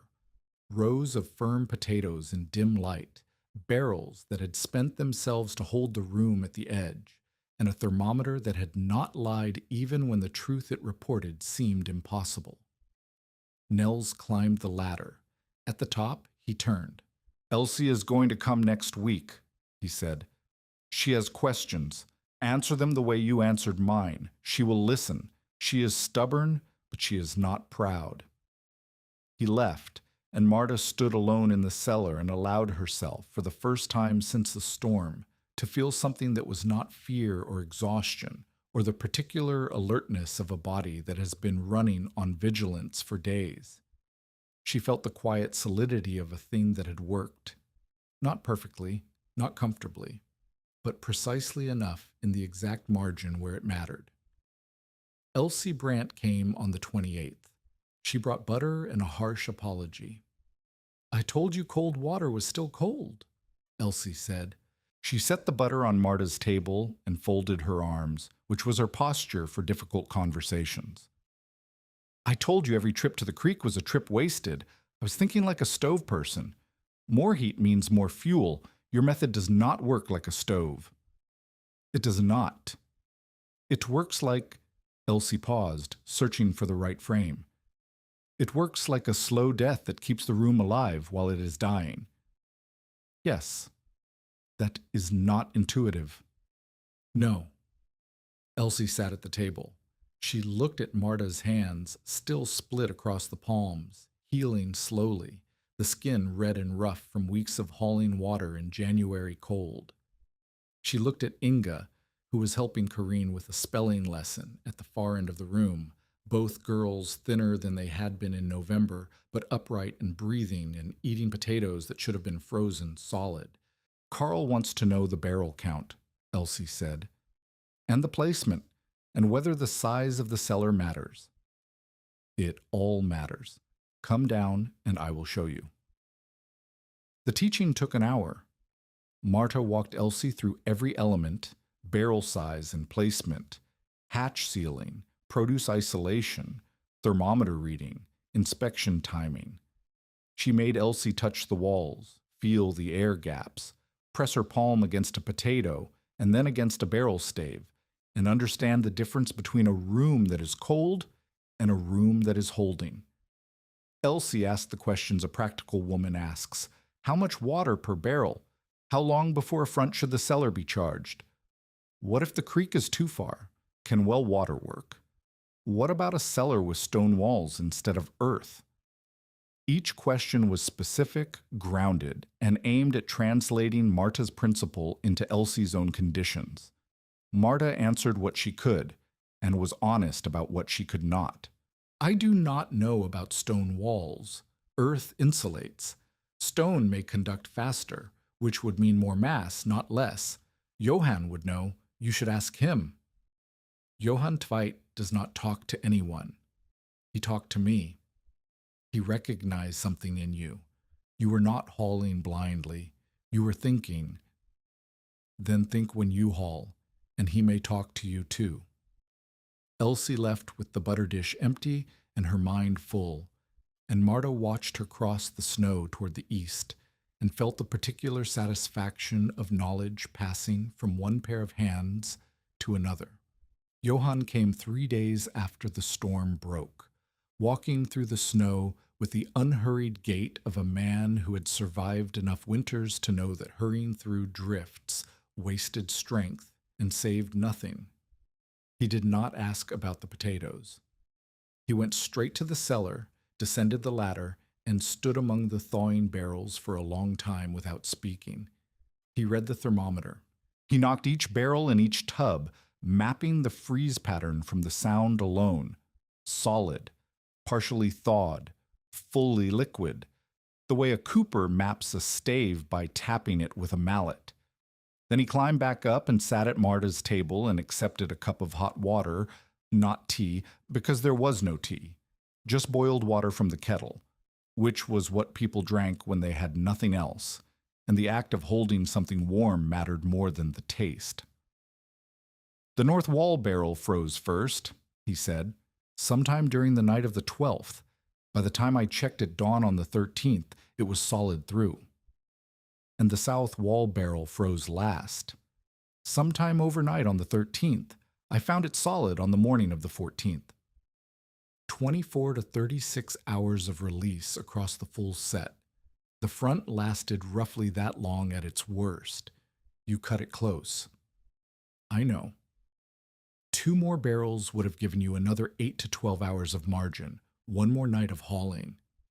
I did not have 1 more night. Inga was sick. Corrine was worse. The light was gone by 5. Johann nodded. He did not say, you should have hauled more. He did not say, you were lucky. He said, you made the right calculation with the information you had. The margin was narrow because the resources were narrow. That is not a failure. That is a constraint. It was the kindest thing he had ever said to her, and he said it the way he said everything, flatly, precisely, as a fact and not a comfort. They sat in silence for a while. Corrine coughed from the bed. The sound was better than it had been, looser, productive, the cough of a child recovering rather than a child declining. Inga was outside, feeding the cow. which had survived the storm by virtue of the lean-to's south-facing wall and a mound of hay Marta had banked around its legs before the wind hit. "You kept cellars for the railroad," Marta said. 3 winters. 3 winters. 40 men's stores, potatoes, turnips, cabbage, beets, onions, salt pork, pickled eggs. "How did you learn?" "A man named Haugen, Tobias Hogan, Norwegian. He had been keeping cellars since the 60s, first in Wisconsin, then in Minnesota when the rail camps moved west. He learned from his mother, who learned in the old country, where they kept root cellars in the mountainsides and used water barrels before the first snowfall. The same principle. The same principle. It is not new, Marta. It is not your invention, or your father's, or Haugen's, or anyone's. It is an observation that people have made for a long time in cold places. What makes it useful is not knowing it. It is knowing how to apply it under pressure, with the specific materials and conditions you have. That is what you did." He took a long drink of the hot water. "Haugen taught me one thing that I have not taught you yet. He said a cellar is not a box, it is a system, mass, moisture, air, and discipline. If any one of those fails, the system fails. You had the mass, you had the moisture, you sealed the air, and you had the discipline to check every 4 hours and not panic when the numbers frightened you." "I was frightened." "Of course you were." "Discipline is not the absence of fear. It is the presence of a thermometer." Marta almost laughed. It was the closest Johann had ever come to making a joke, and it arrived like a gift from a man who did not give gifts easily. The weeks that followed the storm were a different kind of test. Not survival, the immediate crisis had passed, but the transition from desperate improviser to deliberate practitioner required a discipline of its own, and Marta found it harder in some ways than the crisis itself. In crisis, the choices were clear: haul water, seal hatch, check thermometer, survive. In the aftermath, the choices multiplied. How to improve the cellar for the next front, how to teach others without leaving her own work undone, how to manage the attention, some of it admiring, some of it skeptical, and some of it hostile, that came with being the woman whose cellar held when others failed. Johann came every 3 or 4 days through February. The visits fell into a pattern. He arrived, descended into the cellar, assessed the conditions, and then worked alongside Marta on improvements. They deepened the hatch insulation, replacing the horse blanket and sod with a double-layered frame of planks, stuffed with straw, and fitted with a rope and peg seal that could be tightened from inside. They rebuilt the shelving to create better air circulation around the bins. They separated the potatoes from the turnips and beets, which had different moisture needs. Potatoes wanted cool and moderately humid. Turnips tolerated more damp. Beets liked it coldest of all and could sit nearest the walls. These refinements were Johann's contribution. He had spent 3 winters learning the specifics of produce storage from a man who had spent 30 years learning them from his mother, and the accumulated knowledge was granular and practical: which vegetables touched, which did not, how to spot the first sign of mold before it spread, when to ventilate and when to seal, how humidity at the ceiling differed from humidity at floor level, and why that mattered for different crops. Marta absorbed it the way she had absorbed her father's lessons, through the hands, through repetition, through the specific weight and texture of the materials. She learned that a potato stored at 34 degrees with 80% humidity would last months. She learned that a turnip stored too wet would soften from the neck down. She learned that beets could tolerate colder conditions than either, and acted as indicators. If the beets froze, the cellar had failed. One afternoon in mid-February, they disagreed. Johann wanted to move the largest barrel to the center of the cellar for the next charge, arguing that central placement would distribute heat more evenly. Marta wanted to keep it against the north wall, where the heat loss was greatest and where the barrel's release would do the most work. "Even distribution is stability," Johann said. One cold wall pulling all the heat creates a gradient. The south side holds while the north side drops. You lose produce at the edges. But the north wall is where the room fails first, Marta said. If I stabilize the center and the north drops, I lose the bins closest to the wall, the ones with the most potatoes in them, because that is where the shelving is deepest. Then move the shelving. The shelving is where it is because of the hatch angle. If I move it, I cannot get barrels past the ladder. They argued for 20 minutes. It was not heated. Neither of them raised their voice, but it was real. Two people with different experiences reading the same problem differently, and neither willing to concede without evidence. Johann resolved it by proposing a test. Next charge, they would place one barrel center and one barrel north, mark the thermometer readings at each position, and compare. The data would decide. "You are stubborn," he said. "You are stubborn," she replied. "I taught Haugen's method for 3 winters. I know how it works."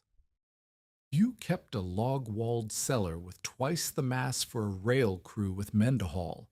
I kept a dirt cellar with half the mass for 2 girls with a bucket yoke. We are not solving the same problem." Johann looked at her for a long time. Then he nodded, and Marta saw the nod for what it was. Not agreement, but recognition. She was no longer a student. She was a practitioner arguing from her own experience, and her experience was valid even where it contradicted his. "We will test it," he said, "and if you are right, I will move the barrel myself." She was right. The next cold snap, a minor one, nothing like the 12th, proved that the north wall placement held the critical bins better than center placement by a consistent 2 degrees. Johann moved the barrel.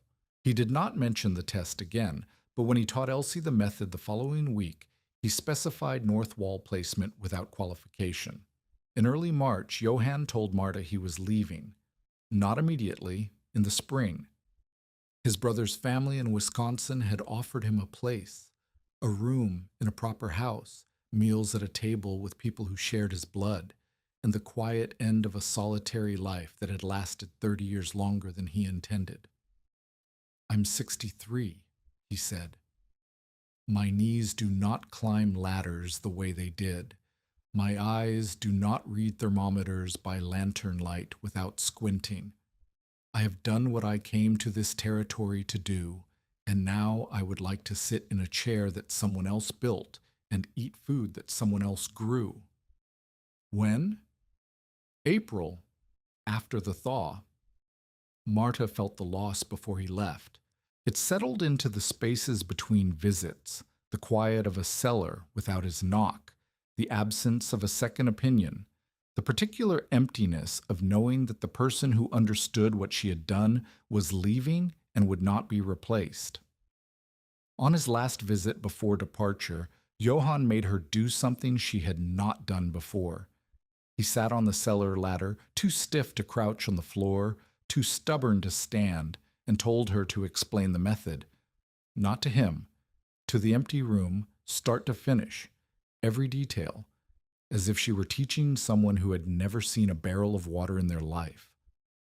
"Why?" she asked. "Because I will not be here to correct you, and because the difference between knowing a thing and being able to teach a thing is the difference between surviving one winter and surviving all of them." Marta stood among the barrels and talked. She talked about mass and placement. She talked about hatch sealing and air gaps. She talked about thermometer discipline and inspection timing. She talked about the straw packing between barrels and bins, the slat shelves, the ventilation balance, the produce separation. She talked about the water, how it cooled, how it paused at 32, how it released heat as it turned, how the room held on that plateau while the world outside collapsed. She talked for 30 minutes. Johann did not interrupt. When she finished, he climbed the ladder, stood in the daylight, and said, "You left out the brine keg." "What about the brine keg?" "It froze first. You mentioned it in your crisis account. A small mass freezes faster, which means it gives up its heat faster, which means it is useful as a first responder, quick release in the opening hours when the room is falling fastest.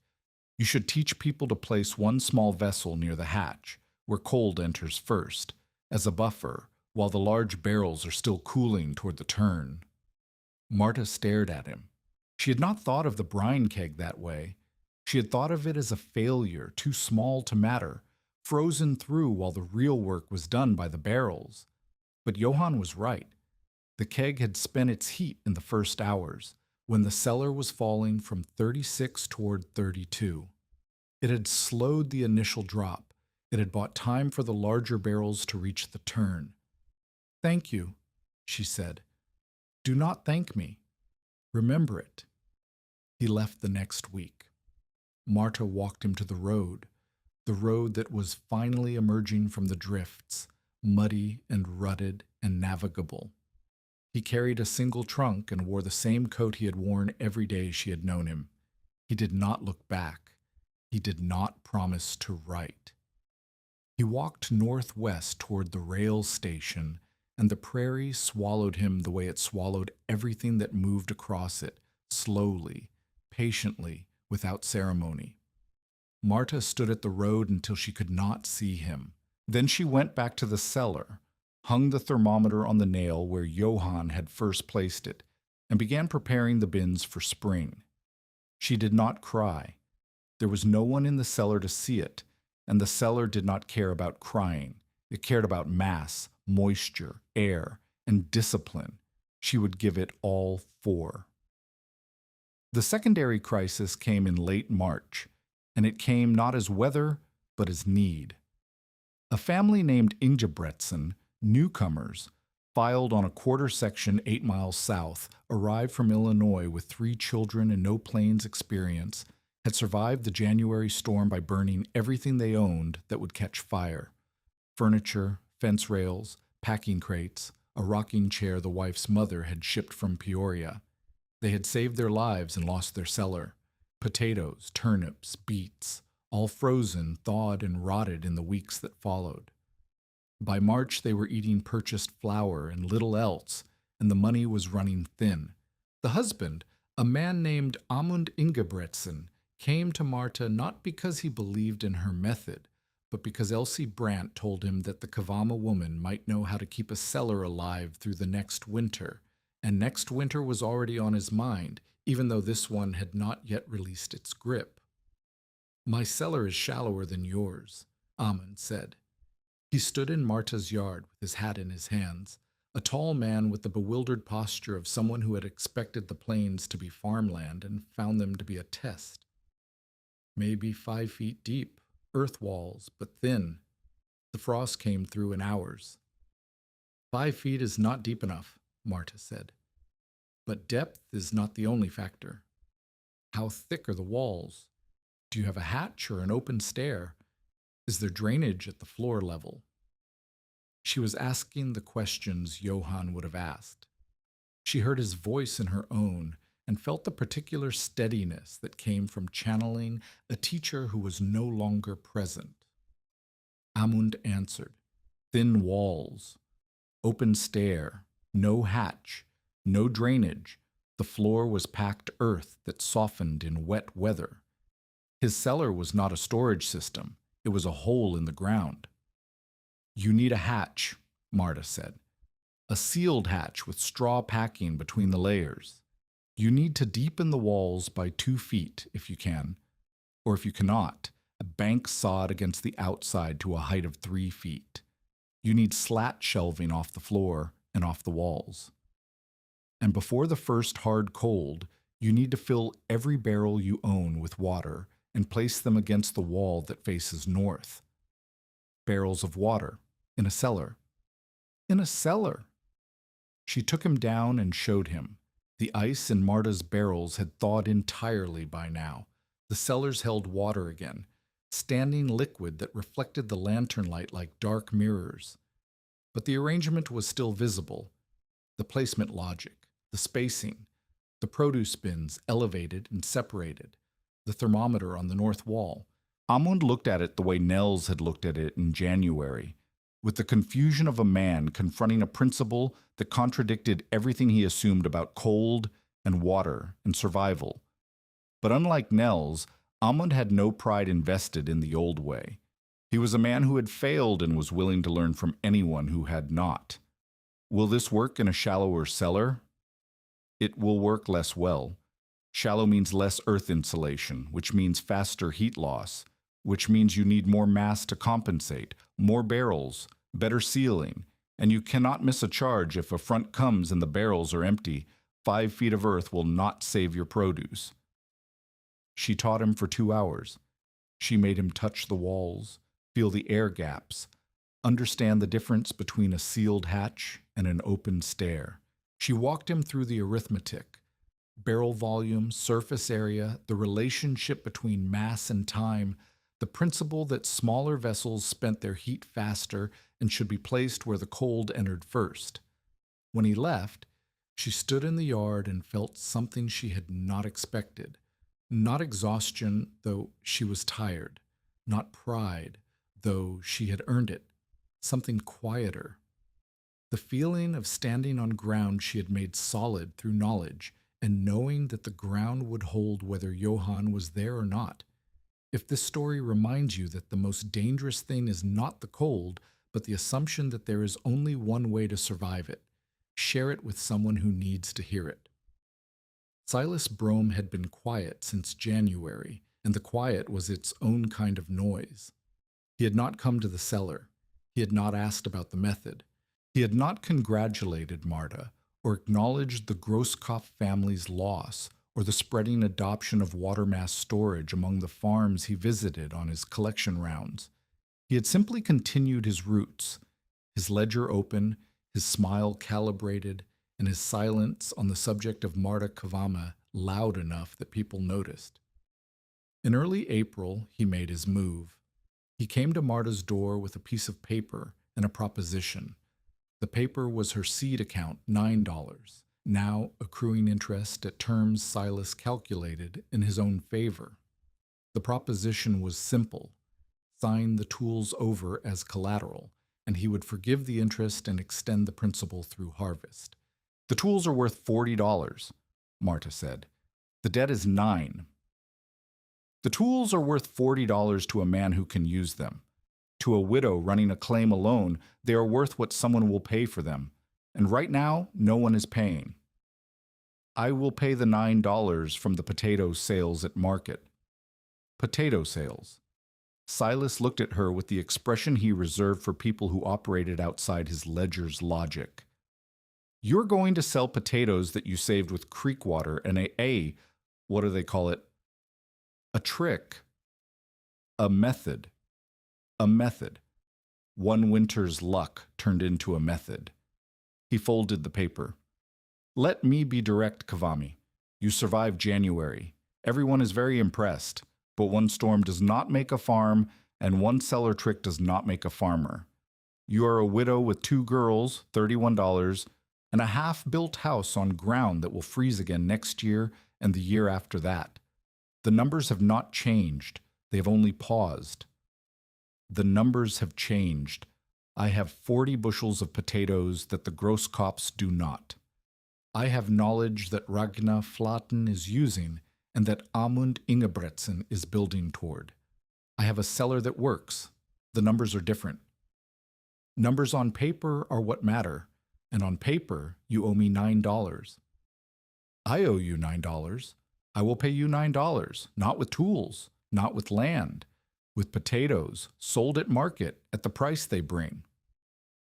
Silas left without the signature he wanted, but he left a residue, the particular unease of knowing that someone with a ledger and patience was waiting for the next failure, and that the next failure was not a question of if, but when, because on the plains, failure was a season, not an exception, and Silas Brome had built his living on the certainty that seasons came around. Marta watched him go and turned back to the cellar. There was work to do. The spring thaw meant drainage management, mold prevention, ventilation adjustments, The barrels needed emptying, drying, and inspection for next year. The bins needed cleaning. The shelving needed repair where the weight of ice had warped the slats. She descended the ladder with a lantern and a brush and began. By mid-April, the word had spread beyond the immediate neighborhood. Families from as far as 10 miles asked about the method, some in person, some through intermediaries, some through Elsie, who had become an unofficial ambassador for the Cellar principle and took a certain pride in explaining a technique she had initially dismissed. Marta taught each one with the same patience and the same insistence on specifics. She refused to let anyone leave with a general impression. Every person who came down the ladder left with a list of concrete actions: barrel count per cellar volume, placement against the coldest wall, hatch construction, produce separation by moisture need, thermometer placement at produce height, inspection schedule, and the brine keg principle: one small vessel near the hatch for first response. She made them touch the walls. She made them feel the air. She made them understand that a cellar was not a box but a system, and that the system failed if any component was neglected. And she had Inga help. The girl was 10 now, tall for her age, serious in a way that made adults forget she was a child. Marta had Inga read the thermometer for visitors, explain the placement logic, and demonstrate the inspection protocol. It was not show. It was transmission. If Marta was hit by a falling beam, or thrown from a horse, or taken by fever the way Karine had been taken, the knowledge could not die with her. Inga carried it now in her hands and in her voice, and that was the closest thing to insurance the frontier offered.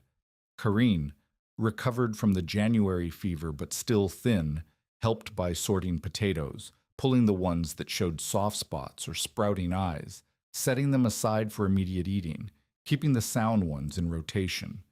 She was 6 and could not explain the science, but she could feel a bad potato in the dark, and that was knowledge too.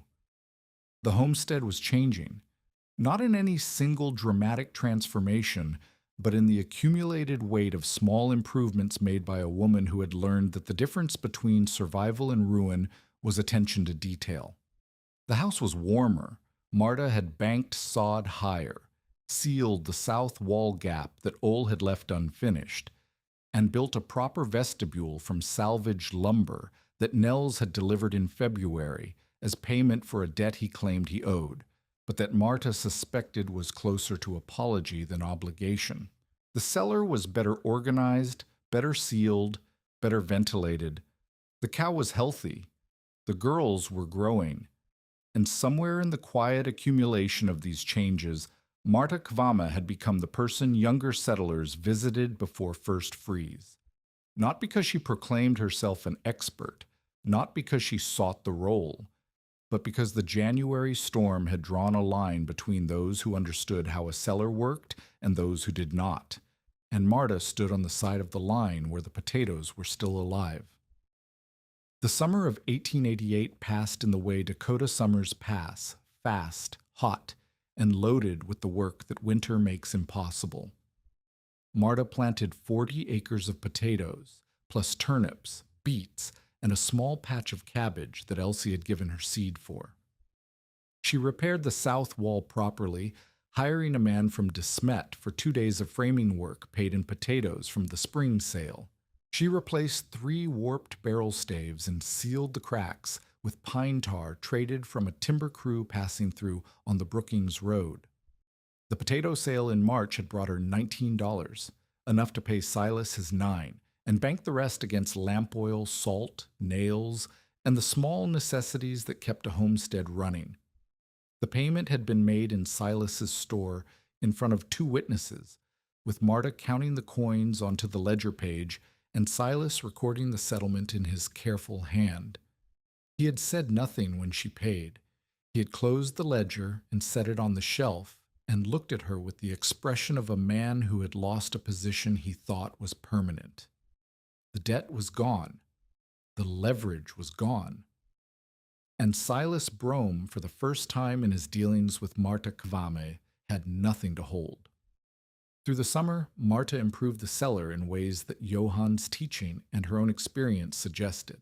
She deepened the hatch seal to 3 layers: plank, straw, plank, with a rope and peg closure she could tighten from inside. She built a drainage channel along the cellar floor, a shallow trench lined with gravel that carried seep water to a low corner where it could be bucketed out instead of softening the earth under the barrels. She added a second thermometer, placed at floor level near the north wall, so she could track the gradient between produce height and the coldest point in the room. She did all of this with Inga beside her.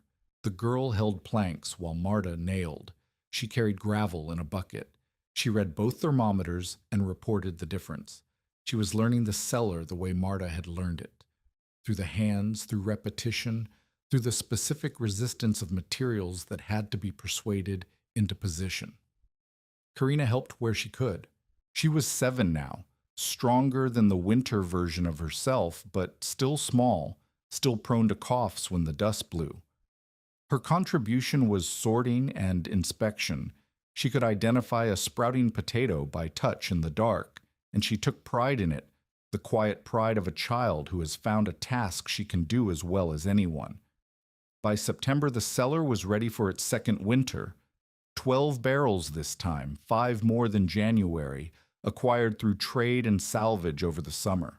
Better shelving, better sealing, better drainage, and a knowledge base that had been tested once in crisis and refined through months of deliberate practice. Marta was not afraid of the cold. She was afraid of the things she could not control: a barrel cracking in the night, a hatch seal failing in a gale, a front arriving faster than the telegraph could warn. But fear and preparation were not enemies. They were partners. Fear told her where to look. Preparation told her what to do when she got there. The second winter was not as dramatic as the first. No single storm matched the 12th of January. But the cold was persistent. Weeks of below-zero temperatures, 3 separate fronts that drove the cellar down toward the plateau, and a late February snap that tested the new drainage system when thaw water seeped faster than the gravel trench could carry it. Each test confirmed the method. The barrels froze in sequence, small vessels first, large ones last. Heat released in a controlled cascade that held the cellar at 32 for as long as the liquid mass lasted. The 12 barrels gave her roughly 48 hours on the plateau during the worst front, compared to the 24 to 36 hours she had managed with 7. The additional mass was not luxury, it was margin. It was the difference between cutting it close and holding steady. 3 neighboring families charged their cellars that winter using Marta's specifications. Ragna Flatten reported her cellar held at 33 through a 3-day cold snap. Carl and Elsie Brandt lost nothing from their bins for the first time in 6 winters.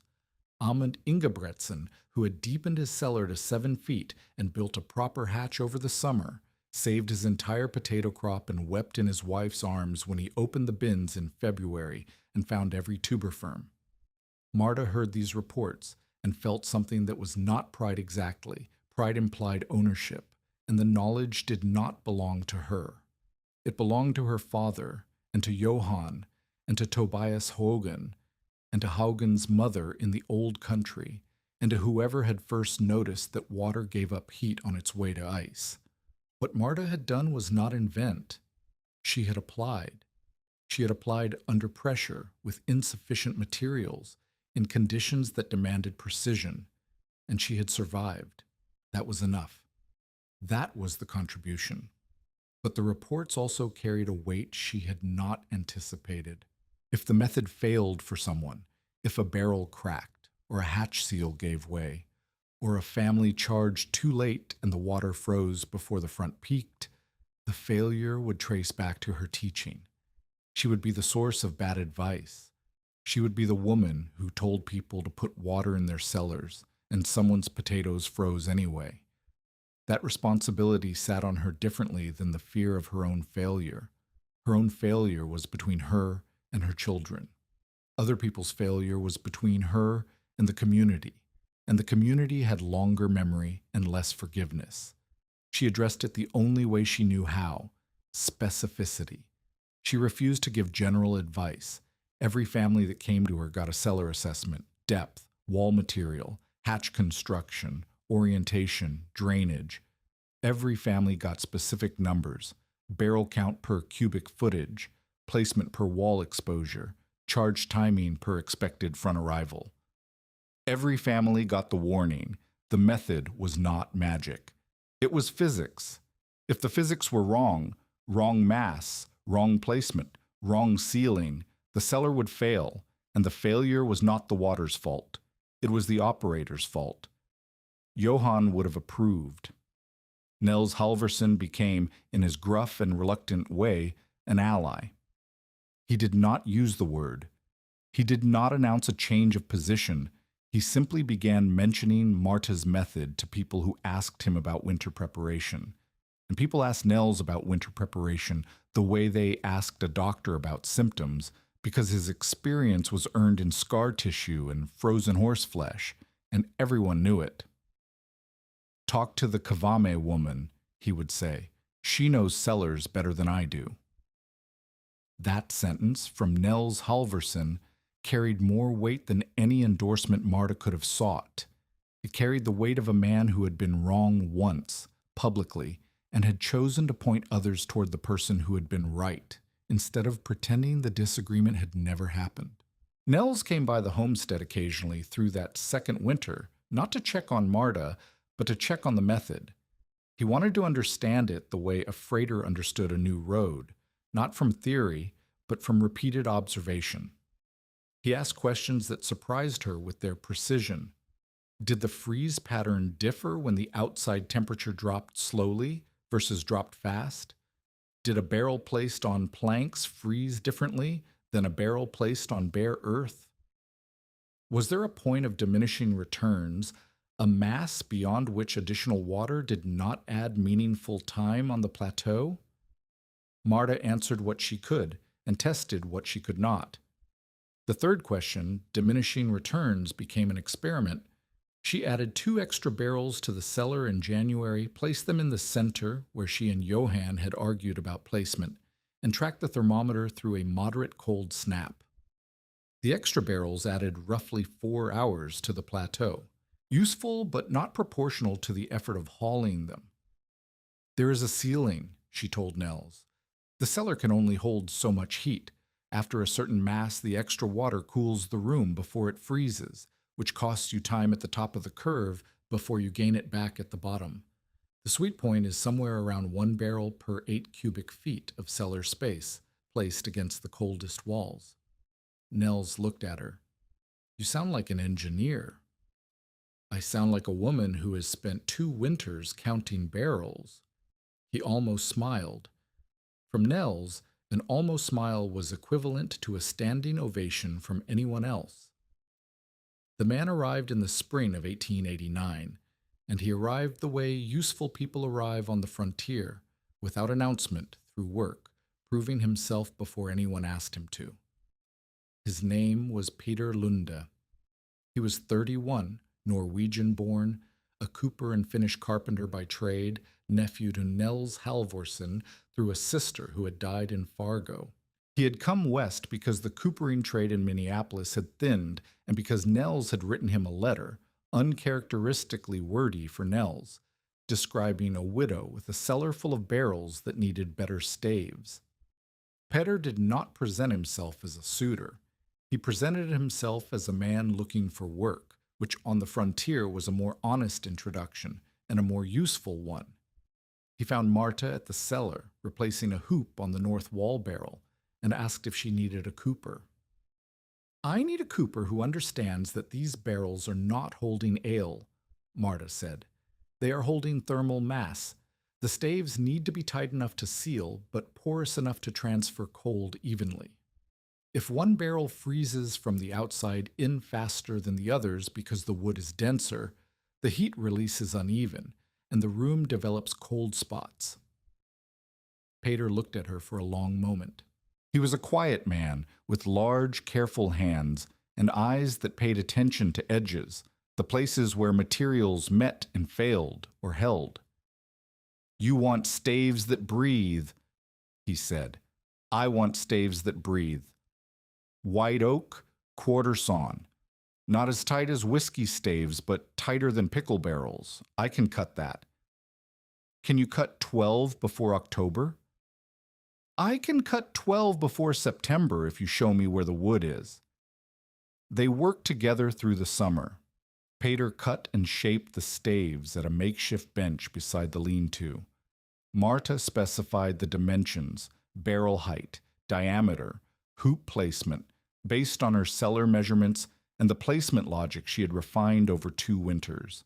They argued about wood selection the way she had argued with Johann about barrel placement, with specificity, with evidence, with the mutual respect of people who took the work seriously enough to disagree about it. Peter was not Johann. He did not carry 30 years of cellar knowledge. That depends on whether your mother needs 12 barrels or 1,200, Peter said. She needs 12, Inga said. But Elsie needs 6, and Ragna needs 8, and the Ingebretsen family needs 10. So the number is larger than 12. Peter looked at Marta. Marta looked at Inga. Inga looked at both of them with the expression of a child who has done arithmetic that the adults have not yet completed. The number is larger than 12, Marta said. Peter stayed. They married in November of 1889 in a small ceremony at the Lutheran church in De Smet, with Nels as witness and Elsie as the person who cried. It was not a romance built on rescue. It was a partnership built on stave thickness and barrel placement and the shared understanding that a cellar was a system and a marriage was a system, and both required mass, moisture, air, and discipline. Peter moved into the house and immediately began improving it, not by tearing down what Marta had built, but by reinforcing it. He finished the south wall properly. He rebuilt the door frame with a double seal. He added a second room for the girls, framed with the tight joints of a man who understood that gaps killed in winter. He did not take over the homestead. He joined it, the way a new stave joins a barrel, fitted, tightened, held in place by the hoops that were already there. The cellar operation expanded. Peter built barrels for 6 families that second winter, charging labor rates and supplying materials at cost. Marta specified the dimensions and taught the placement. Together they created a small economy around a principle that had started as a desperate improvisation and become a practiced craft. Marta kept the thermometer on the north wall.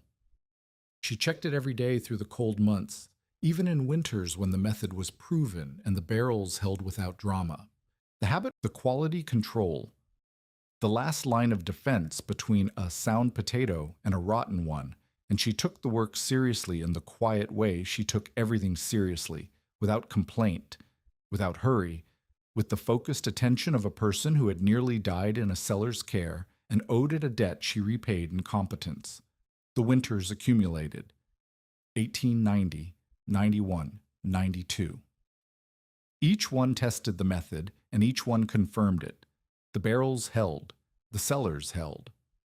The families that followed Marta's specifications lost less produce than those that did not. The principle spread beyond Kingsbury County, carried by word of mouth, by Elsie's relentless advocacy, by Nels's gruff referrals, and by the simple evidence of full potato bins in March, when neighbors' bins stood empty. Silas Brome's reckoning came not from Marta, but from the weather, which was the most democratic creditor on the plains. He came to the cellar hatch, as if approaching the building itself were easier than approaching the woman who lived above it. Marta was inside, checking the bins. Inga was at school. Karine was with Peter at the Cooperine bench. The homestead was quiet. Silas knocked on the hatch frame.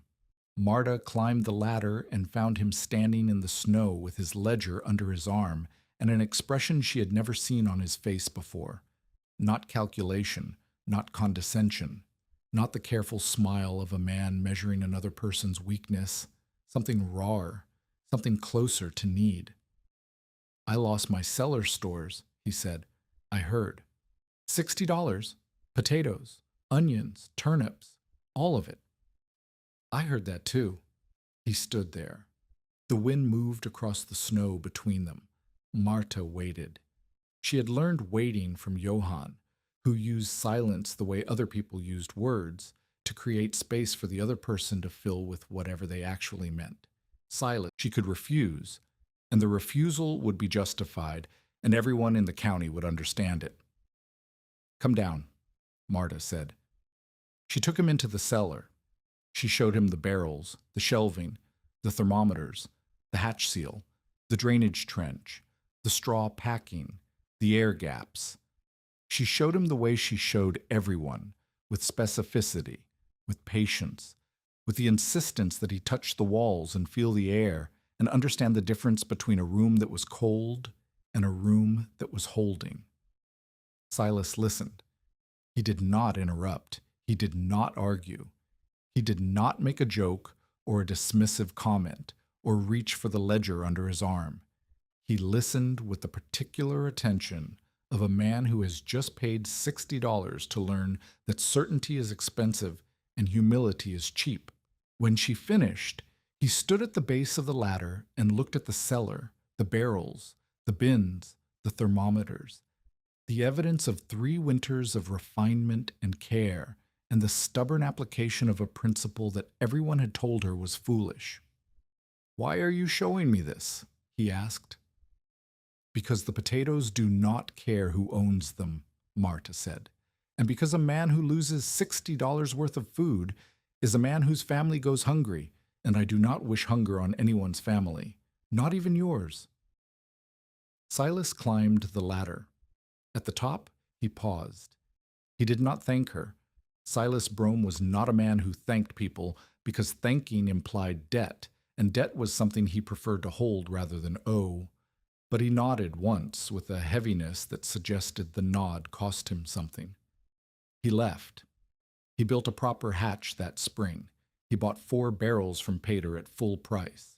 He charged his cellar before the first front of 1892, following Marta's specifications without modification, and he did not lose a single potato that winter. He never spoke of it publicly. He never credited her. He never told the story of the February afternoon when he stood at her cellar hatch and asked for help. But the barrels stood in his cellar, and the barrels were her answer, and everyone who saw them knew the origin, even if Silas never named it. That was enough. On the frontier, what people did mattered more than what they said about doing it. Silas's barrels said everything his mouth would not. The years compress the way years do when the crisis has passed, and the work that follows is steady rather than desperate. Marta and Pater had a son in 1891, a boy named Halvor after Marta's father. The name was deliberate. She kept the thermometer on the north wall nail. She kept the original barrel stations visible, even after the barrels themselves had been replaced. The cellar was not a museum, it was a classroom. Every family that came to learn the method descended the ladder into that 10 by 12 room and stood where Marta had stood on the night the mercury held at 32, and heard the story not as history, but as instruction. Inga married at 20 and moved to a claim 12 miles east, taking with her a full set of barrels and the knowledge to use them. Karine married at 19 and stayed close, raising children who learned to sort potatoes by feel. Halvor grew into a quiet boy who inherited his father's hands and his mother's attention to temperature, and who would later build cellars for hire across 3 counties. Nels Halvorsen died in the winter of 1894 at 64 of pneumonia that took him in 3 days. Marta attended the burial and stood at the grave in a wind that would have been familiar to both of them, flat, cold, indifferent to the concerns of the living. She did not speak at the service. She did not need to. Nels had said everything worth saying to her in a cellar on the 14th of January, 1888, when he pulled a potato from her bin and found it firm. Johann Tveit sent 1 letter from Wisconsin in the spring of 1890. It contained no greeting and no closing. It contained a single question. Is the brine keg still near the hatch? Marta wrote back, always. She did not hear from him again. She did not need to. The thermometer on the north wall was his voice, and she heard it every morning. Within 5 winters of the January storm, 11 homesteads in the surrounding county had adopted Marta's cellar practice, hatch sealing, produce separation, and water mass staged before severe cold. In old age, she kept a thermometer by the hatch and made grandchildren read it aloud. Halvor's twins, standing on tiptoe at the cellar's edge, calling out the number in voices too young to know why the number mattered, only that Grandma Kavama asked for it every morning and every evening and never forgot to ask. She died in 1912, at 51, of a fever that came fast and did not respond to the doctor's attention. Peter outlived her by 6 years. Inga kept the homestead. The cellar stood.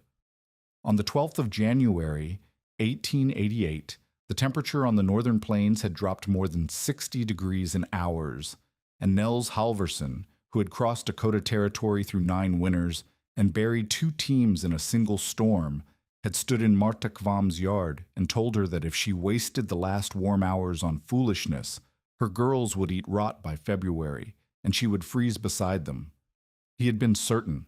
They had given it to the room, and the room had given it to the food, and the food had given it to the children, and the children grew up and had children of their own who stood at cellar hatches reading thermometers in voices that carried across the prairie the way all necessary knowledge carries, quietly, from one pair of hands to the next, in the ordinary light of a winter morning.